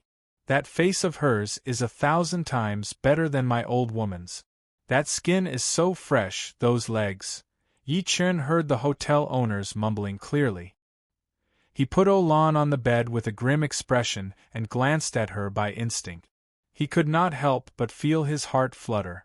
Olan was wearing a tight, black chiffon short dress. However, it was drenched at the moment and clung tightly to her body. The folds on it were like ripples on the surface of a lake when the spring breeze blew. They showcased her curvy body to the fullest. He shifted his gaze downward and saw a pair of long, slender legs. Her calves were as clear as jade while her thighs were round and firm. There was a pair of white, soft leather shoes hanging on her ankles. What a monster! Even Yi Chen, who had seen countless beauties, could not help but be stunned by Olan's beauty. After shaking his head to get rid of the distracting thoughts in his head, he bent down and slapped Olan's lower abdomen. As the spiritual power in his body circulated, a scorching mist drifted out of Olan's lower abdomen. A long time later, Olan's clothes that were initially wet were completely dry. I only saved you because you're Mingming's teacher. I wouldn't have bothered if it were someone else. Yi Chen let out a long breath and turned around to leave. Never had he thought that Olan, who was lying on the bed, would wake up. She saw Yi Chen first and was stunned at first. Subsequently, she sat up immediately. She looked at Yi Chen in extreme embarrassment and rage while checking her body. What did you do to me? His expression was as if he had been violated. Yi Chen frowned and said, Ms. O, you jumped into the lake to kill yourself. I happened to pass by and saved you. Since I don't know where your house is, I can only bring you here. Olan seemed to recall something after hearing what he said. She asked doubtfully, But why are my clothes dry? Did you change them for me? I saved you before you fell into the water. Moreover, don't you remember what you're wearing? Yi Chen said angrily. He could not possibly explain that he was the one who forced the water out of her body with spiritual power and dried her clothes. Olan was slightly stunned. She was relieved when she realized that there was nothing wrong with her body. Subsequently, she closed her legs and rested her head on them. Her shoulders were shaking slightly as she sobbed faintly. Mr. Yi, why did you save me? Why did I save you? Yi Chen had no idea how to answer her. Noticing that she seemed a little sad, he could not help but ask, Ms. O, are you in trouble? Also, why did you do that? Olan lifted her head slightly to glance at Yi Chen. She was hesitant to speak, but determination and bitterness flashed through her pale, pretty face. Forget it. Instead of giving myself to that guy, I might as well give myself to this person. Olan got off the bed and leaped into Yi Chen's embrace all of a sudden as she thought to this point. Yi Chen was shocked at that moment. Just when he was going to push her away by instinct, two lotus-like jade-like arms hugged his neck tightly. Her red lips were moving back and forth on his face, followed by rapid breathing that smelled like orchids. Give it to me, an extremely soft and seductive murmur came into his ears. The scene that came out of nowhere made Yi Chen's heart burn. However, he had a strong will after all, so he snapped back to his senses after being distracted for a while. Subsequently, he pushed Olan, who was in his embrace, away. Yi Chen's expression turned slightly cold. He was no longer as friendly as he was earlier. Ms. O, what are you doing? After Olan steadied herself, she glanced at Yi Chen with an extremely complicated expression. She squatted on the ground all of a sudden and began crying. She said while crying, Mr. Yi, please leave. Don't worry about me. Naturally, Yi Chen wanted to leave. However, he was worried that she would take things too hard. He could only soften his tone and say, Ms. O, you're Mingming's teacher. You've been taking care of her. You can tell me if you have any difficulties. Olan stopped crying and bit her lip. Mr. Yi, do you think that I'm a very casual woman? She, who had always been well-mannered, could not believe that she had done such a ridiculous thing earlier. She felt extremely ashamed now that she recalled it. However, it was nothing compared to the pain in her heart. Yi Chen frowned. No. Olan glanced at him with gratitude in her eyes. She bit her lip and mocked herself. My mom has a mental illness. At such a critical moment, my dad wants to marry me to someone I don't like for his own benefit. Yi Chen only figured out what happened after listening to her story. It turned out that Olan's mother had gone insane due to emotional trauma 3 years ago. Her mind was that of a 3 or 4-year-old child's. Throughout the 3 years, she had been to hospitals both in and out of the country. The doctor's advice was to focus on conservative treatment. To learn how to communicate with her mother, Olan became a kindergarten teacher in the hope that her mother could recover through that. However, her father wanted to marry his daughter off for the sake of business cooperation. To make Olan give up and accept her fate, he even contacted the mental hospital secretly. He planned to send his wife there. Olan fought fiercely against that because she could say that her mother had not woken up and would not be able to see her in her wedding dress as long as her mother was by her side. However, as soon as her mother was sent to the mental hospital, she could not fight back anymore. Meanwhile, Olan had a big fight with her father at the hospital earlier. She slammed the door and left in a huff, getting drunk on the street. Eventually, she even thought of committing suicide. The knot in Yi Chen's heart disappeared after hearing that. He could not help but say while smiling, "So, that's why you almost made me cheat on you earlier." Olan held her head down immediately upon hearing that. Her pretty face was blushing all the way to her ears. She was embarrassed as soon as she recalled how she almost had sex with her student's father earlier. Moreover, the other party had a family, so didn't his actions almost cause him to have an affair? Chapter 35. What did you say? Why you can treat it? Olan was stunned. She thought she had heard it wrong. Yi Chen nodded while smiling. That's right. Isn't it just mental illness? It's not difficult at all. In this world, there was no illness that a medicinal pill could not cure. If there was, there would be 2.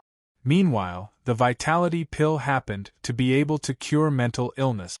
However, the vitality pill that he refined last time had been given to Gu Xiaoquan's wife. Olan snickered when she saw him spouting nonsense in all seriousness. Her voluptuous breasts could not stop shaking, and the awkwardness that she felt earlier was gone. How could a layman like him, who had no medical skills, say that he could cure a mental illness that the famous doctors in the country and abroad could not? Moreover, it was not difficult at all. Olan took a deep breath in and lifted her head to look at him in gratitude. Thank you, Mr. Yi. Thank you for comforting me. Yi Chen was speechless. It turned out that no one believed the truth these days. All right, Mr. Yi. It's time for me to go back and accompany my mother. Olan was even more certain about her speculation upon noticing that he was keeping quiet. She walked out of the room while smiling. She was gone when Yi Chen followed her down. On the other hand, the hotel owner who was waiting downstairs welcomed him passionately. Brother, you're so fast? What's so fast? Yi Chen had yet to react. Stop pretending. We're both men, so I understand your pain. If you had taken the Indian divine oil or Viagra that I recommended earlier, you'd have lasted at least 10 more minutes. The hotel owner smiled in a perverted manner. If you really can't afford those 2, you can buy a few more Durex. The effect is still acceptable. F***ck off. After returning home, Yi Chen scanned his parents' room with his divine consciousness. He realized that the little girl was sleeping soundly. He smiled and returned to his room to sit with his legs crossed. He began cultivating without resting. The next morning, Yi Chen had to go to work since it was Monday. He woke up early and helped his daughter, Meng Meng, get dressed and have breakfast. He then sent her to kindergarten and rushed to the office after everything was done. As soon as he arrived at the entrance of the sales department's office, he saw Lu Feng sitting on a chair. As soon as Lu Feng saw him, he immediately lowered his head and looked at the Vacheron Constantine in his hand. He put on a fake smile and said, "You're 10 seconds late. According to the company's attendance record, you'll be fined 100 yuan. Do you have any objections?" Yi Chen nodded and entered the office to sit in his seat. Lu Feng, who was lagging behind, smirked coldly. "You want to play with me? I'm not Lu Feng if I don't kill you." Not everyone in the office was there. Apart from Yi Wen and a few colleagues whom Yi Chen did not know, Zhou Kai, Zhang Li, and Zhao Qian were not there. Just as he was thinking, Zhang Li's coquettish voice came from outside the door. "Oh my, I'm so tired. Who told you to run so fast? You came out in such a hurry without even finishing your hair. The new guy at the barber shop is quite handsome. I haven't seen enough of him." Zhang Li and Zhao Qian each held a cup of milk tea in their hands as they walked in. Their hair was disheveled, and they did not look like they were working at all. Zhou Kai walked at the back. Yi Chen shook his head lightly and glanced at Lu Feng, who was across him by instinct. Lu Feng scoffed and said, "Do you think I don't know how to reward and punish? I approved it. Are you unhappy with that?" Yi Chen shrugged, looking like he did not care. After all, the company did not belong to him. He did not care about Lu Feng's arrogance. Moreover, he did not want to put Yi Wen in a difficult position. Zhang Li and the rest did not like Yi Chen from the beginning until the end. Some of them read novels, some watched movies, and some speculated in stocks. It was a mess anyway. Yi Wen did not speak to her at all. Instead, she would chat with Zhang Li and the rest every now and then. Lu Feng clapped his hands all of a sudden when it was almost time to get off work. He said, "Guys, it's Wenwen's birthday tomorrow. We're going to treat you guys to dinner and karaoke. Since we're all friends, there's no need for you guys to bring gift. We just want you guys to be there." Although he said that, nobody dared to take it seriously. The people patted their chests and said one after another that they would definitely go and bring gift. Lu Feng looked at Yi Chen wryly. "Yi Chen, it's okay for others not to bring gifts, but it's different for you. After all, Wenwen is your cousin. As the saying goes, the elder brother is the father. It's only right for you to bring gifts, isn't it?" "What are you talking about, Lu Feng? Who cares about gift?" Yi Wen rolled her eyes at him angrily. She turned her head and said to Yi Chen coldly, "Don't listen to him." Zhao Qian smiled sarcastically immediately. "Master Lu is right. Yi Chen, it's because of Wenwen that you're able to enter our company. You must be grateful." She revealed the relationship between Yi Chen and Yi Wen on purpose. She emphasized that Yi Chen had entered the company through the back door. As expected, the way the people in the office looked at Yi Chen changed after hearing what she said. Most of them were disgusted and even looked down on him. Yi Chen said coldly, "There will be gifts." "Sure, I'm looking forward to what you're going to give Wenwen." Lu Feng laughed out loud immediately. He knew that Yi Chen had no money, so he wanted to embarrass Yi Chen by doing that. After work, Yi Chen went to the kindergarten to pick up the little girl. Just like before, Olan walked out of the school holding the little girl's hand. Compared to the little girl who was hopping around, Olan looked grim. "Be good, Ming Ming. Can you get me a lighter?" Yi Chen took out 10 yuan and passed it to the little girl. Ming Ming looked at Yi Chen in anticipation after taking the money. "Daddy, a lighter costs 1 yuan. Can I spend 50 cents on a lollipop with the remaining money?" She even licked her lips as she spoke. "Buy whatever you want. You don't have to give me change," Yi Chen said in between tears and laughter. The little girl then ran to the store at the school entrance in excitement. After she left, Yi Chen glanced at Olan and asked, "Ms. O, is your mother's condition worsening? My dad is going to send my mother to the mental hospital tomorrow." Olan held her head down while covering her mouth. She only lifted her head to look at Yi Chen after wiping her tears a few seconds later. Mr. Yi, can you really treat my mother's illness? Yes, but you have to trust me, Yi Chen said while smiling. Olan hesitated and said while clenching her teeth, Sure, I'll trust you this time. Even if it doesn't work, I'll accept it. Yi Chen was speechless. All of a sudden, he did not want to treat her anymore. Mr. Yi, please go to the hospital with me if you're free tonight. Oh yeah, send me your phone number. Yi Chen nodded and saved his phone number for her. The little girl had returned. She handed Yi Chen a lighter and some change while panting. She began counting with her fingers. Daddy gave me 10 yuan. I spent 1 yuan on a lighter, so I have 9 yuan left. I bought a lollipop, so I have 8 yuan left. 850 yuan. My dear daughter, didn't Daddy tell you to buy whatever you want? Yi Chen patted her head, feeling amused and annoyed at the same time. The little girl shook her head in all seriousness. No, Grandma said that I'm still a kid, so I can't spend money recklessly. Yi Chen snickered and picked her up. He then rushed home after saying goodbye to Olan. Yi Chen returned to his room after dinner. Over an hour later, there was a medicinal pill and 4 bracelets on his bed. Each bracelet had 6 round green beads that were the size of jelly beans connected to it with a rubber band. The medicinal pill was a vitality pill. Meanwhile, the bracelets were protective magic tools that were refined from the jade pendant that he got from Lin Fan. The jade pendant had been hanging on Lin Fan's waist since the beginning. Yi Chen had only gotten it from him after his death. When they first met, Yi Chen recognized that it was a low-grade spiritual jade with spiritual energy in it. Initially, he planned to refine it to increase his cultivation base. However, he changed his mind after learning that it was Yi Wen's birthday at the office today. He cut the jade pendant and refined it into protective magic tools. He gave one to his parents and Meng Meng. He also gave one to Yi Wen. It was to thank second uncle for taking care of his family all this while. In reality, the bracelet was not a protective magic tool. It was just the most basic defensive magic tool in the cultivation world. With the spiritual jade as the eye of the formation, Yi Chen carved a formation on the bracelet. Could barely block some attacks from the mortal world. The only downside was that one of the beads on the bracelet would explode each time it was attacked. When all 6 beads exploded, the bracelet would be useless. It was equivalent to having 6 chances to survive.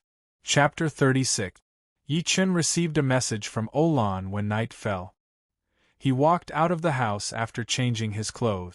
He saw a white Porsche Cayenne parked at the entrance of his neighborhood from far away. Olan, who was wearing a plain dress, was waiting by the car. Mr. Yi, we're running out of time. Let's talk in the car. Olan got him into the passenger seat and drove straight to Lin City Hospital. Sensing that she was in a bad mood, Yi Chen asked, What happened? My dad plans to send my mom to the mental hospital tonight, Olan said without even turning her head. She sounded like she was sobbing. Yi Chen came to a realization and comforted her. Don't worry. I'm here. Your mom will definitely recover. Olan forced a smile and said nothing. In reality, she had accepted her fate. The reason why she came to look for Yi Chen was that she had promised to bring him to the hospital during the day. Yi Chen found out that Olan's father was O Guoyang and her mother was Xin Shuhua. They drove very fast and arrived at the hospital over 20 minutes later. Olan brought Yi Chen to a ward on the 3rd floor of the hospital. He saw a man and a woman standing at the door of the ward. The man was about 40 years old, had a square face, and looked serious. As for the woman, she was in her 20s, had heavy makeup on her face, and was dressed in a very casual way. The duo was currently sitting on a chair at the door, hugging each other. Their behavior was intimate. Olan's expression changed when she saw that. She walked over immediately and pointed at the flirtatious lady in O Guoyang's embrace. Dad, who is she? O Guoyang put down the lady in his embrace immediately. He looked rather panicked. Her name is Zhou Min. She's my secretary. You can call her Aunt Min. Compared to Oh Guoyang, who had lost his composure, Zhou Min seemed calm. She smiled seductively and looked at Oh Lan provocatively. Aunt Min? Why don't you call me Mom? Oh Lan smirked coldly while anger filled her pretty face. Oh Guoyang said while frowning, What's with your attitude? Your mom is already like that. I can't just reject her, can I? Oh Lan's body jolted when she heard that. She could not help but take a step back and said with a pale face, Remarry? My mother hasn't even died yet, and you're already looking for a mistress. Just give up. As long as I'm still breathing, I won't accept any of this. Bastard! Oh Guoyang flew into a rage and reached out to slap her. Oh Lan did not move at all. She bit her lip and watched the slap coming at her with determination. 2 streams of tears rolled down from the corner of her eyes. Anyway, it's not the first time I've been beaten. It'd be best if you beat me to death. That way, you and this vixen can be together officially. Delight flashed in Zhou Min's eyes. Just when Oh Guoyang's hand was about to land on Oh Lan's face, a big hand clamped it tightly. Oh Guoyang was shocked. He looked at Yi Chen, who was standing behind Oh Lan by instinct, and said with an extremely grim expression, Who are you? You don't deserve to know who I am. All you need to know is that you have no right to behave atrociously in front of me. Yi Chen smiled lightly. Oh Lan glanced at Yi Chen in gratitude and introduced him to Oh Guoyang coldly. He's my friend. He's here to treat Mom. Friend? I think he's an adulterer. Zhou Min, who was standing aside, snickered. Treat?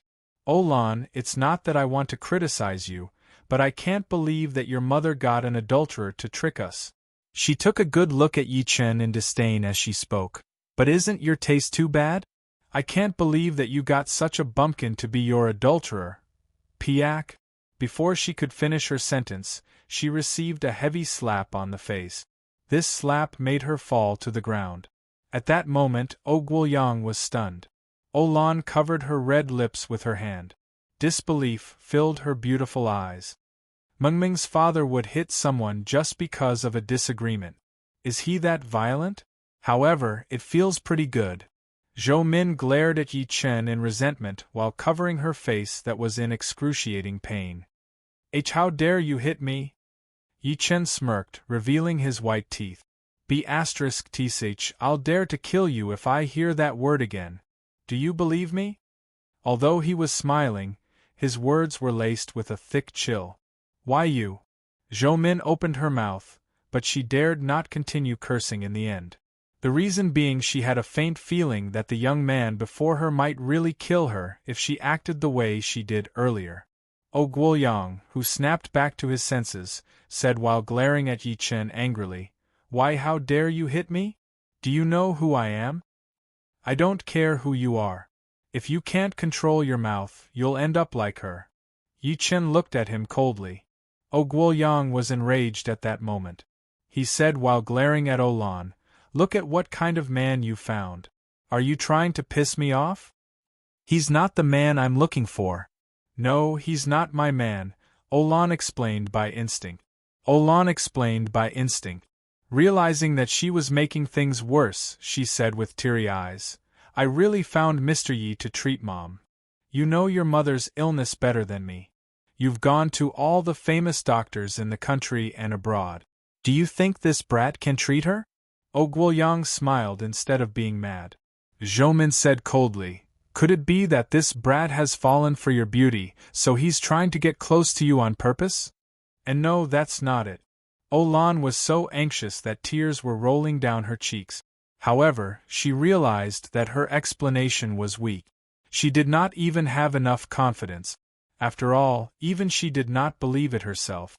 Yi Chen glanced at Oh Guoyang and said, Not only can I treat Ms. O's mother's illness, but I can also treat your AIDS. What did you say? Oh Guoyang was stunned at first. Subsequently, he laughed out loud as if he had heard something funny. Are you saying that I have AIDS? He was the boss of a listed company with hundreds of millions of assets after all. He was a righteous man who never fooled around. How could he have AIDS? Olan's pretty face changed. She pulled the corner of Yi Chen's shirt immediately. Mr. Yi, don't talk nonsense. She began to regret bringing Yi Chen here. How could he talk nonsense about AIDS? You're indeed a liar. The first thing you say is AIDS. Why don't you say you have terminal cancer? Zhou Min scoffed. Yi Chen glanced at her and said while smiling, You have AIDS too, but don't worry. I won't save you guys. Mr. Yi, I'm begging you to stop talking. Lan was so anxious that she was almost crying. Never had she thought that Yi Chen would be so unreliable. Yi Chen sighed and said to her upon seeing her like that, Forget it. I'll treat your mother first. He was about to walk into the ward as he spoke. Guoyang stopped him immediately and said with a scoff, Who allowed you to go in? Get lost now, or I'll call for help. A ferocious gleam flashed through Yi Chen's eyes.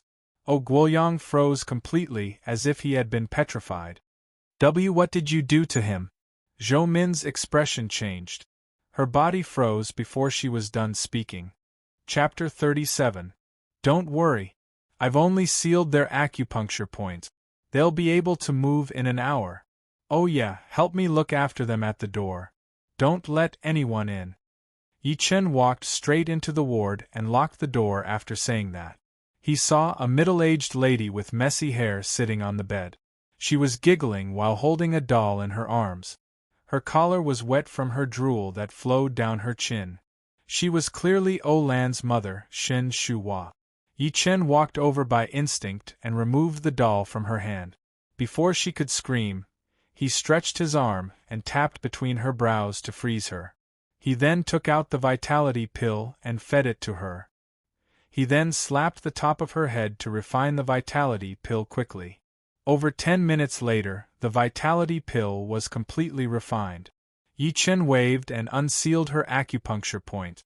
Shen Shuhua stopped struggling and screaming. Clarity flashed through her eyes. She asked by instinct when she saw Yi Chen, Sir, who are you? Also, where am I? What's your daughter's name? Yi Chen asked. Lan. What's your husband's name? Guoyang. What does he do for a living?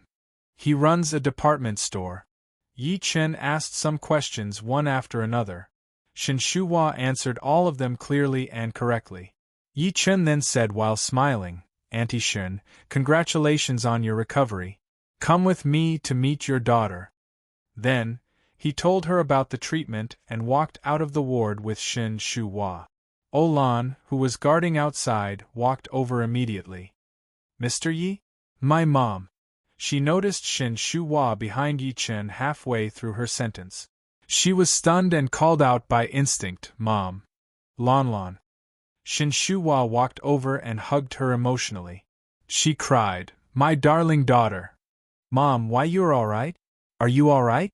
Lan's beautiful eyes were wide open in disbelief. Had her mother recovered from her mental illness? Was she back to normal? Shen Shuhua glanced at Yi Chen with gratitude written all over her face. She said while wiping her tears, Yes, it's all thanks to you, Mr. Yi. Lan, it's been hard on you during this period. Mother and daughter hugged each other and cried bitterly. At the same time, Guoyang and Zhou Min, who were frozen to the side, were filled with a tempestuous storm. Although they couldn't move, it didn't mean that they couldn't see the scene in front of them. It hadn't been more than 20 minutes since the kid went in and came out, and he actually managed to cure it. Even if it was a common cold and sneeze, it wouldn't be cured in a short period of time. Besides, it was a mental illness. Even local and foreign hospitals were helpless. Lan lifted her eyes to look around after she finally calmed herself down. She had no idea when Yi Chen had left. She was rather disappointed. He left just like that? I haven't even had a chance to thank him. Shen Shuhua couldn't help but ask, Lan, what's your relationship with Mr. Yi? Mom, we're just normal friends. Lan did not notice the hidden meaning in her mother's words at all. Shen Shuhua glanced at her in an extremely flirtatious manner. My Lan has grown up. You're shy when you have a boyfriend now. It's all right. I support you.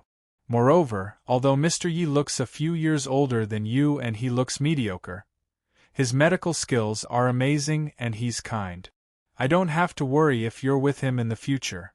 Olan's pretty face blushed. She said while stomping her feet, "Mom, what nonsense are you talking about? Mr. Yi and I are really just normal friends, and he has a child." Shinshua could only sigh slightly. Olan looked at the hospital exit while deep in thought. Yi Chen's silhouette could not help but appear in her head. It was that mediocre face that stirred ripples in her heart. So, he really didn't lie to me. He really has medical skills. I can't believe that I never believed him from the beginning. What kind of person is he exactly? Olan was filled with confusion and curiosity. She had first met Yi Chen because of the little girl, Meng Meng. Back then, Yi Chen was dressed simply and looked mediocre. Although Olan did not look down on him, she did not really care. She had only met him because of Meng Meng. However, he had saved her when she jumped into the lake yesterday. Now, he had cured her mother's mental illness. Everything sounded like a dream. It was the first time that Olan realized that she could not understand this man anymore. There seemed to be many things hidden under his inconspicuous appearance. What exactly had he gone through in the 5 years that he had disappeared? Shinshua only noticed Guoyang and Zhou Min, who were standing still next to her after the mother and daughter caught up. She could not help but ask, "What happened to your dad?" Olan scoffed and told her what happened. She then said, "Mr. Yi said that they'll be able to move after standing for an hour." She did not doubt what Yi Chen said at all.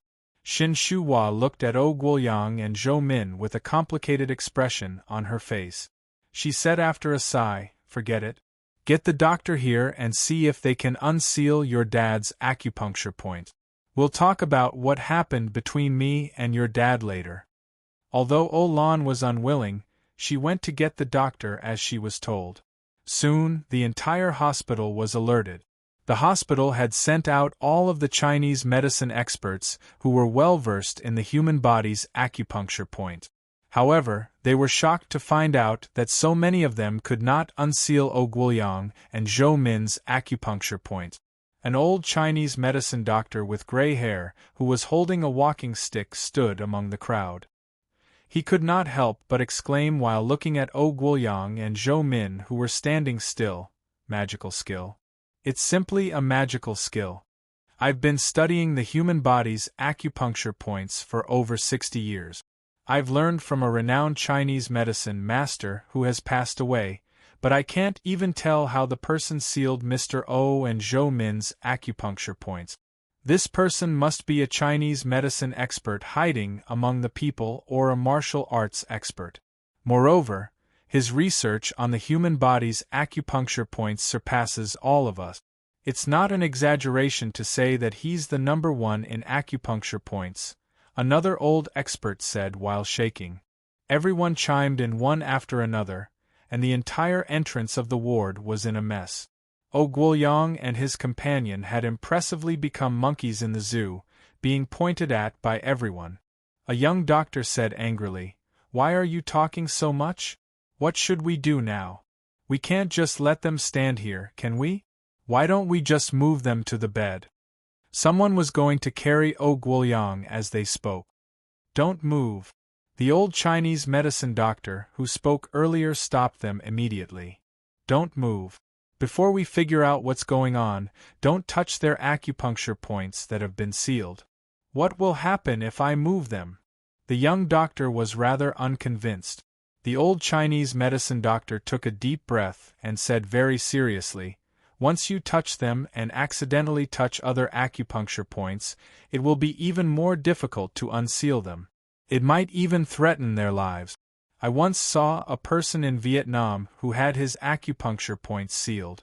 His companion touched him, and all the bones in that person's body were crushed on the spot."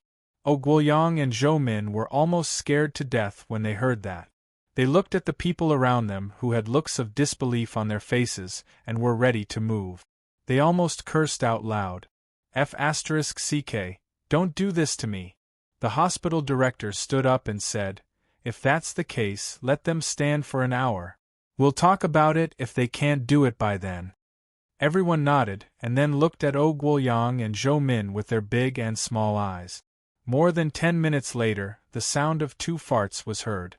Everyone hurriedly covered their mouths and noses. They saw Oh Guoyang and Zhou Min sitting on the ground with a look of relief. The old Chinese medicine doctor rushed forward and said excitedly, "Mr. O, quick, tell me, which expert sealed your acupuncture points? I want to worship him as my master." Worship your sister. Chapter 38. It was night, and the full moon hung high in the sky. Yi Chen walked out of his house quietly and climbed to the mountain behind the district. A strange gleam flashed through his eyes when he lifted his head to look at the full moon above his head. Subsequently, he picked a place to sit with his legs crossed.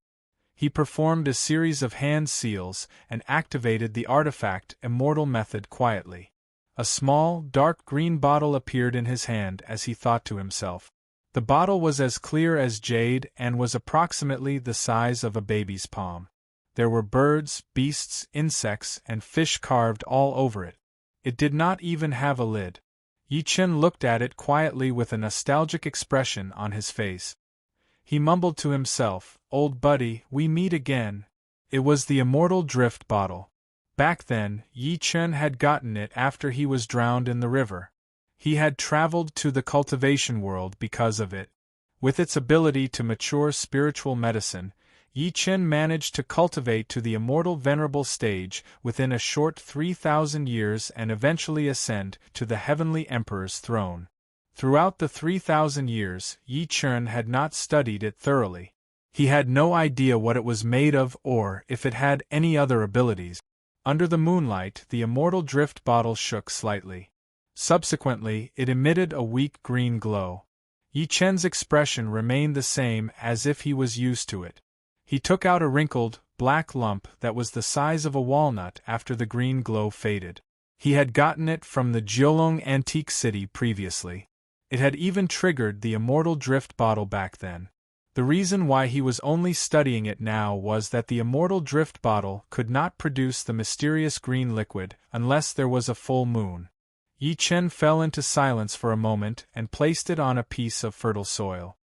He then picked up the immortal drift bottle and poured it on it softly. A drop of rich green liquid dripped out of the bottle and eventually landed on the black lump. As soon as the green liquid landed on the black lump, it disappeared within the blink of an eye as if it was absorbed. Crack, crack, crack. Yi Chen stared at the black lump while holding his breath. He saw it shake a few times in the soil. As a soft thud came, it began to shed its shell. The black shell on the outside cracked. Something that looked like a tentacle slowly extended from the shell. It grew longer and longer until it was over 3 feet tall. Countless tentacles extended from it, and they turned into branches and leaves one after another. In less than a few breaths, it had turned into a small tree. Its trunk was not even as thick as the mouth of a bowl, but it was lush with leaves. Suddenly, a black flower bloomed from the tree. The flower grew larger and larger until it was the size of a fist, accompanied by a refreshing fragrance. What flower is this? It was simply too fragrant. Although Yi Chen had seen no less than 10,000 spiritual items in his past life, he still could not recognize them. Under this strange fragrance, he was shocked to find that the spiritual power in his body had accelerated, and the originally bare ground under his feet crazily grew dense weeds. Yi Chen did not dare to hesitate. He sat down with his legs crossed and activated the Emperor's scripture to absorb the fragrance in a frenzy. Meanwhile, his cultivation level rose rapidly from the peak of the early stage of spirit gathering to the middle stage of spirit gathering to the peak of the middle stage of spirit gathering. Just when he wanted to break through to the spirit assembly advanced stage, peak stage, or even the foundation building stage, the exotic fragrance was gone. He hurriedly opened his eyes and found that the black flower had withered and was replaced by something that looked like a fruit. It was black and not round or oval, but strip-shaped, a little like a rolling pin. What exactly was that? After some hesitation, he picked up the immortal drift bottle and dripped another drop of the mysterious green liquid on the small tree. There was no change to the small tree. He dripped the last drop of the mysterious green liquid on it, but there was still no change. Yi Chen was enraged. He sat next to it directly and stared at it without blinking. He was waiting for it to ripen. However, the black fruit did not show any signs of ripening even when it was almost dawn. Yi Chen could only set up a formation around it and walked up and down in disappointment. He secretly made up his mind to move it to the villa that Lin Tai gave him when he had the time. To prevent Lan from pestering him to ask about the treatment, Yi Chen got his mother to send the little girl to school while he went to the office. As soon as he arrived at the office, Yi Chen realized that everyone was there. Everyone was talking and laughing around Yi Wen's table. They were discussing her birthday. Lu Feng sat next to Yi Wen and could not stop talking about which restaurant and karaoke they were going to after work. Meanwhile, Zhao Qian, Zhang Li, and the rest would cheer every now and then. The people stopped talking immediately when they saw Yi Chen. Lu Feng raised his brows and said, "Yi Chen, it's Wenwen's birthday today. You didn't forget about your birthday present, did you?" Yi Wen glanced at him by instinct. Yi Chen nodded and sat in his seat without saying a word. He was still thinking about the black fruit in his head. Lu Feng glanced at Zhao Qian and the rest upon seeing him like that. He scoffed, thinking that Yi Chen did not prepare a present or was too embarrassed to talk because the present was not good. Seeing that it was time to go to work, the people returned to their seats one after another and began to waste time. Their minds had drifted to the restaurant and the karaoke. When they finally got off work, they were about to rush out. Yi Chen got up and walked to Yi Wen. He passed the bracelet that he had prepared to her and said while smiling, "I won't be going to karaoke. Happy birthday to you." Lu Feng pulled the bracelet over as soon as he was done speaking. "Let me see what present you prepared for our Wenwen." Yi Chen frowned. The people turned around and stared at the bracelet on Lu Feng's hand with their eyes wide open. They were curious. They gasped when they saw that the bracelet did not even have a box and that the craftsmanship was extremely rough. There was even a rubber band wrapped around it. They looked at Yi Chen in disdain and disdain. How could this thing be called a birthday present? Lu Feng pointed at the bracelet and could not even speak properly while laughing. "Yi Chen, is this the birthday present that you prepared for Wenwen?" Yi Wen looked at the bracelet and then at the people who were laughing so hard that they could not close their mouth. Her expression was terrible. "Yi Chen, don't tell me that you bought it from a street stall?" Zhao Qian was laughing so hard that her boobs were shaking. Zhang Li said in disdain, "Buying it from a street stall is a compliment. I think you picked it up from a trash can." "I made it myself," Yi Chen said calmly. The crowd burst into laughter again as soon as he was done speaking. The crowd burst into laughter again. Lu Feng said in an exaggerated manner, "Yi Chen, that's not right. Wenwen only celebrates her birthday once a year, and you're giving her something like that? Don't tell me that you can't even bear to pay 80 yuan for it? It's priceless." Yi Chen shook his head. He was not lying when he said that. After all, the bracelet was a protective magic tool. If Yi Wen was in danger, it could protect her 6 times. It would probably be sold at a sky-high price if he auctioned it. If not for his second uncle, Yi Chen would not have given it to her at all. Zhou Kai could not help but snicker. "Forget it. Nobody would want this crappy thing even if you throw it on the ground. You're saying that it's priceless? You're extraordinarily shameless." Lu Feng passed the bracelet to Yi Wen and said with a fake smile, "Take it, Wenwen. Your cousin made it himself after all. As the saying goes, it's a gift from afar. The gift might not be important, but the thought is important." Yi Wen snatched the bracelet over and ran out after flinging her sleeve. She wiped her tears as she ran. "What do you mean by that? I don't mind even if you don't give me a present. However, you're giving me this crappy thing. Are you trying to humiliate me?" Chapter 39. The KTV entrance of Lin City's noble palace was brightly lit. Yi Wen could not stop vomiting while holding on to a willow tree by the road.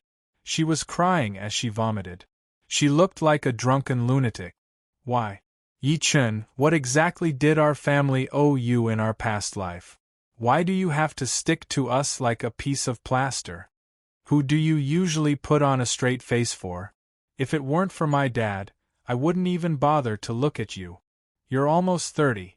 Not only did your wife run away, but you even need to pull strings to get a job. My mom was right. You're a piece of trash. I hate you. I really hate you. Meanwhile, Lu Feng, Zhao Qian, Zhang Li, and Zhou Kai stood next to her. They could not stop comforting her. All right, Wenwen. Stop crying. You don't have to be mad at that piece of trash. You'll be the one who suffers if you're mad. Zhao Qian is right. Wenwen, if you're mad, I'll get Zhou Kai to get a few people to beat that brat up with a gunny sack on their way home from work. That'll be taking revenge for you. Don't act recklessly. I think that Yi Guy has some skills. It'll be tough for him to fight. I suggest that Master Lu fire him directly. Lu Feng patted Yi Wen's shoulder and took over the conversation. Don't worry. I'm not done with Yi. I'll find a chance to fire him so that he won't disgust us. What the few of them did not notice was that Yi Chen was standing on the road opposite them and watching quietly at the moment. He was listening to everything that the few of them said. A self-deprecating smirk appeared at the corner of Yi Chen's lip. Haha, so that's how you think of me as your cousin brother. I know that you and second aunt look down on my family. You're even treating us coldly and picking on us. I don't mind all that. I'll even give you an extremely precious protective magic tool as your birthday present. Since you're my second uncle's only daughter, he's one of the few people who care about me in this world. Forget it. Since you hate me so much, I'll get out of your sight. I'll consider it as helping us. Yi Chen shook his head lightly as he thought to this point. He planned to turn around and leave, but he noticed Yi Wen slapping Lu Feng's hand away all of a sudden. Go away. Don't follow me. After saying that, she covered her mouth and stumbled across the road, running aimlessly into the darkness. Lu Feng and the rest's expressions changed. They were about to chase after them when the traffic light turned red. The long line of traffic blocked their way. Yi Chen frowned. He wanted to ignore it, but he could not bear to chase after them eventually. After all, she was his second uncle's daughter. Just take it as the last time. Although Yi Wen was drunk, she ran very fast. She ran all the way to the depths of a dark alley. She already had a belly full of anger in her heart, and because of the birthday present, she drank so much, causing her emotions to completely explode. She just wanted to vent the anger in her heart. Plop! Perhaps because she ran too fast, she fell to the ground. It was dark all around her, and she couldn't see where she was. In an instant, he sobered up. She stood up and called out instinctively, Lu Feng, Qian, Lily, Zhou Kai. However, nobody answered her. She panicked a little at that moment. She wanted to go back the way she came, but all she heard was the sound of a motorcycle revving up. A bright light shone at her. A motorcycle drove over from far away.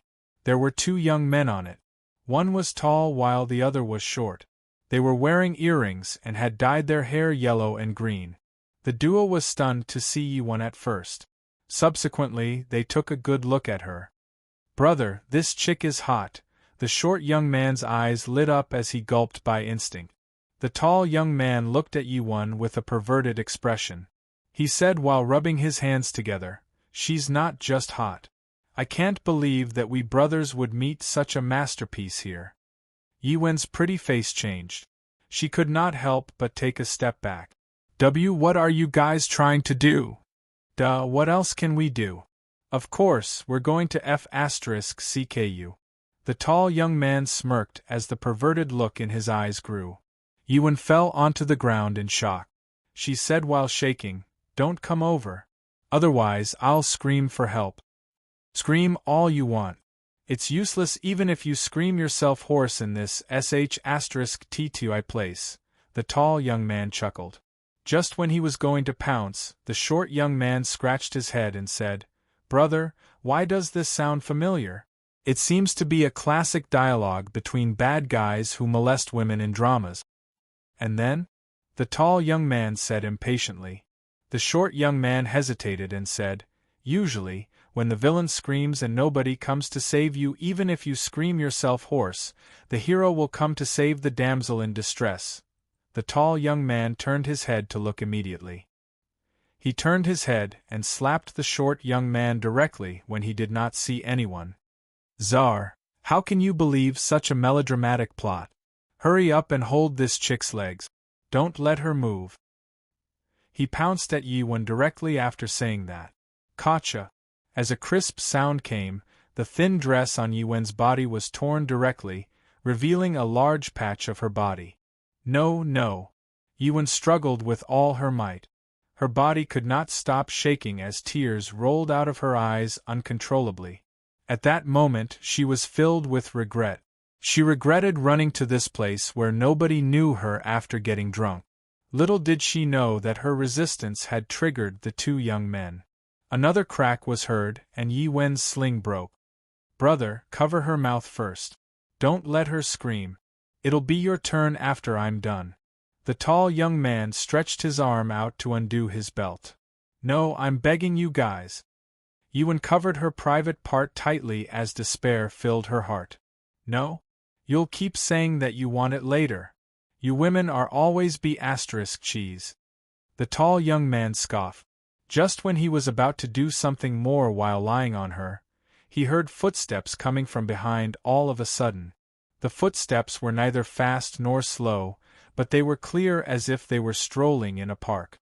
The tall young man turned his head all of a sudden and looked into the darkness. He said weakly, Who's there? The footsteps that were getting closer and closer answered him.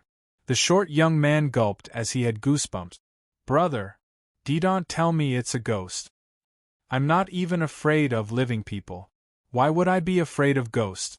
I'd like to see who's playing tricks over there. The tall young man smiled instead of being mad. He took out his phone and turned on the flashlight. However, he felt strange.